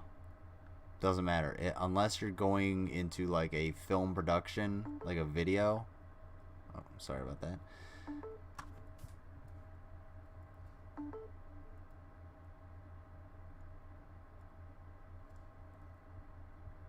Sorry about that. I don't know what's going on. Yeah, so there's always going to be somebody that looks at the camera. So just learn to deal. Don't remember, keep your head down. Single file, no smoking. The captain would then direct you right to the front trenches. Mind you, they were in a forest When a man goes that in the had been trenches, destroyed. He usually carries a roll of barbed wire or a bag of bombs besides his own equipment. That's the way they get the stuff to the front line. Yeah, dude. Put about 75 pounds worth of equipment on your back and march off. Bring it to the line. A guide will always be sent out. It's not all your equipment. Over there. That's it. The trenches in France. This documentary is shown in British schools for educational purposes. It should be shown in fucking American schools for educational purposes. Although the Americans would fuck it up because they don't understand. Like, we entered the war at the tail end, and like when people want to say, well, what about the who was it? From Brooklyn. It was the I for some reason I have the Brooklyn Bombers stuck in my head. But basically Theodore Roosevelt sent out a bunch of National Guard troops from New York that were like black soldiers, basically. Like, oh yeah, well, you guys can have these instead of our, you know, actual army. And that's what they first sent out, and then we started sending more and more people. And it was kind of the same thing in World War II, where we wanted to stay out of those world issues and like this world war, but we kind of got sucked into it a little bit. But when it comes to World War II, talk about getting sucked into it. No, not only did we like get sucked into it, we got slapped in the face, and we came back with basically, yeah, it was rock, paper, scissors, dynamite, and we fucking dynamited the shit out of them. If you didn't have a guide, you could... Not to say that the Americans did everything. The Americans didn't do a whole lot, but we very soon get lost. We did a lot.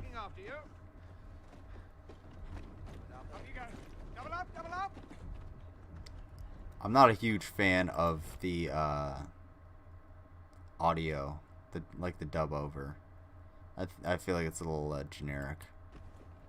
Schlocky. The trenches weren't in one straight line. They were built on what they call a traverse system. Yep. The traverse would break up the shell fire and stop it spreading right along the trench. Yep. There was a front line of trenches, and then there was a second line of trenches. The support line would be about 50 yards or more behind the front line. In between, there would be communication trenches, so that they could move troops forward if the front line was under jeopardy. The first impression I got of the trenches was they were very much lived in. As we found them. That's hey, anybody that's ever had an apartment, yeah, lived in is definitely a you would see an overcoat hanging from a wooden definitely peg. something. You would see a mess tin, an observation, with some tea in it, a dugout which had a piece of blanket in it, a bed made of sandbags. Our world was divided by no man's land, a sort of iron curtain, beyond which were bogeymen, who would kill you if they ever saw you. As you looked through your periscope, all you could see were hundreds of shell holes. Is that where Boogeyman comes from? Is that the origin of Boogeyman? He was saying that they're bogeymen that basically kill everybody. They'll kill you if you come close. Doesn't matter. Fucking it. Who you are. The German barbed wire. The raiders. You The could see dead bodies Jesus. hanging on the barbed wire, and they may have been there for a long, long time. It was one of the most desolate-looking places in the world. You never saw us. Getcha. One of the worst things would have been just the smell, because there are dead bodies littered all over the place. You have dead. He was saying, you don't know how long that dead body was there in the barbed wire. It could have been there for days, rotting away. And I mean, that's the natural process of, you know, decay. That's a natural thing. It's just something that happens. And that smell of thousands of bodies just destroyed, rotting away in barbed wire and no man's land, just wafting back and forth and sinking into the trenches would be fucking disgusting. Sign of life. And yet, you knew very well that within shouting range, there were hundreds and hundreds of men. A platoon of about 50 men would have about 100 yards of front line trench as their responsibility. There were signs all over the trenches, Piccadilly Circus and Regent Street and all that sort of thing, telling where the water points were and which was the most dangerous part of the line with regard to snipers. Yeah. You had to be extremely careful because a bullet would go through one layer of sandbags quite easily. I was talking to a bloke one day, and plop, his head was bashed in like an egg. He just happened to be in a place where a sniper could get an aim on him. Yep. That's how snipers work. That's combat. Once you have the advantage, go ahead and take it. Like, what is it? Sun Tzu says, don't interrupt your enemy when they're making a mistake.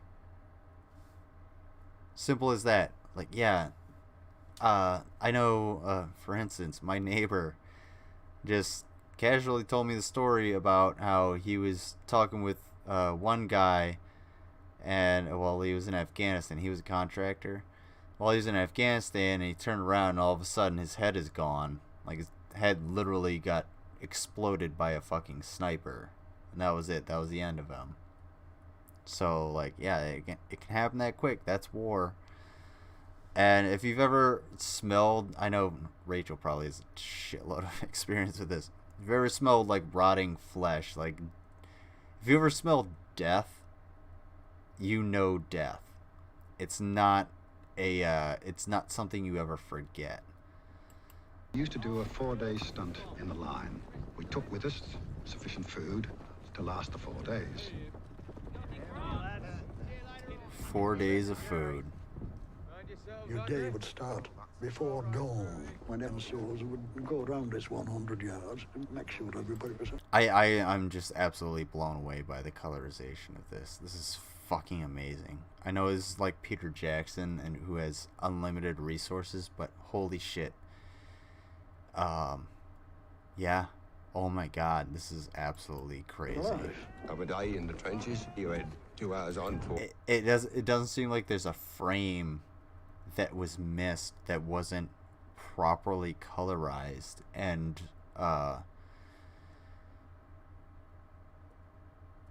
what am I thinking of?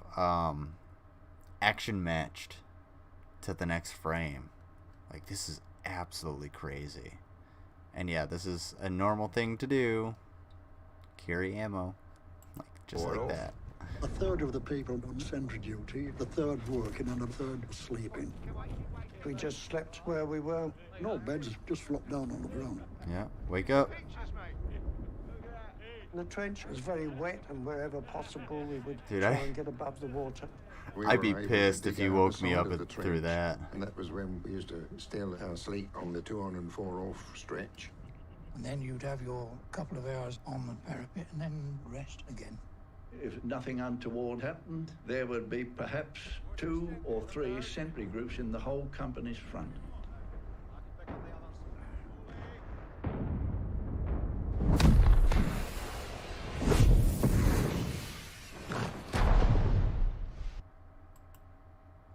Absolutely wild. That is so fucking crazy, dude. That's one of the that's I gotta watch that whole fucking thing. Watch the entire deal. Victorian London color. All right. So Rev.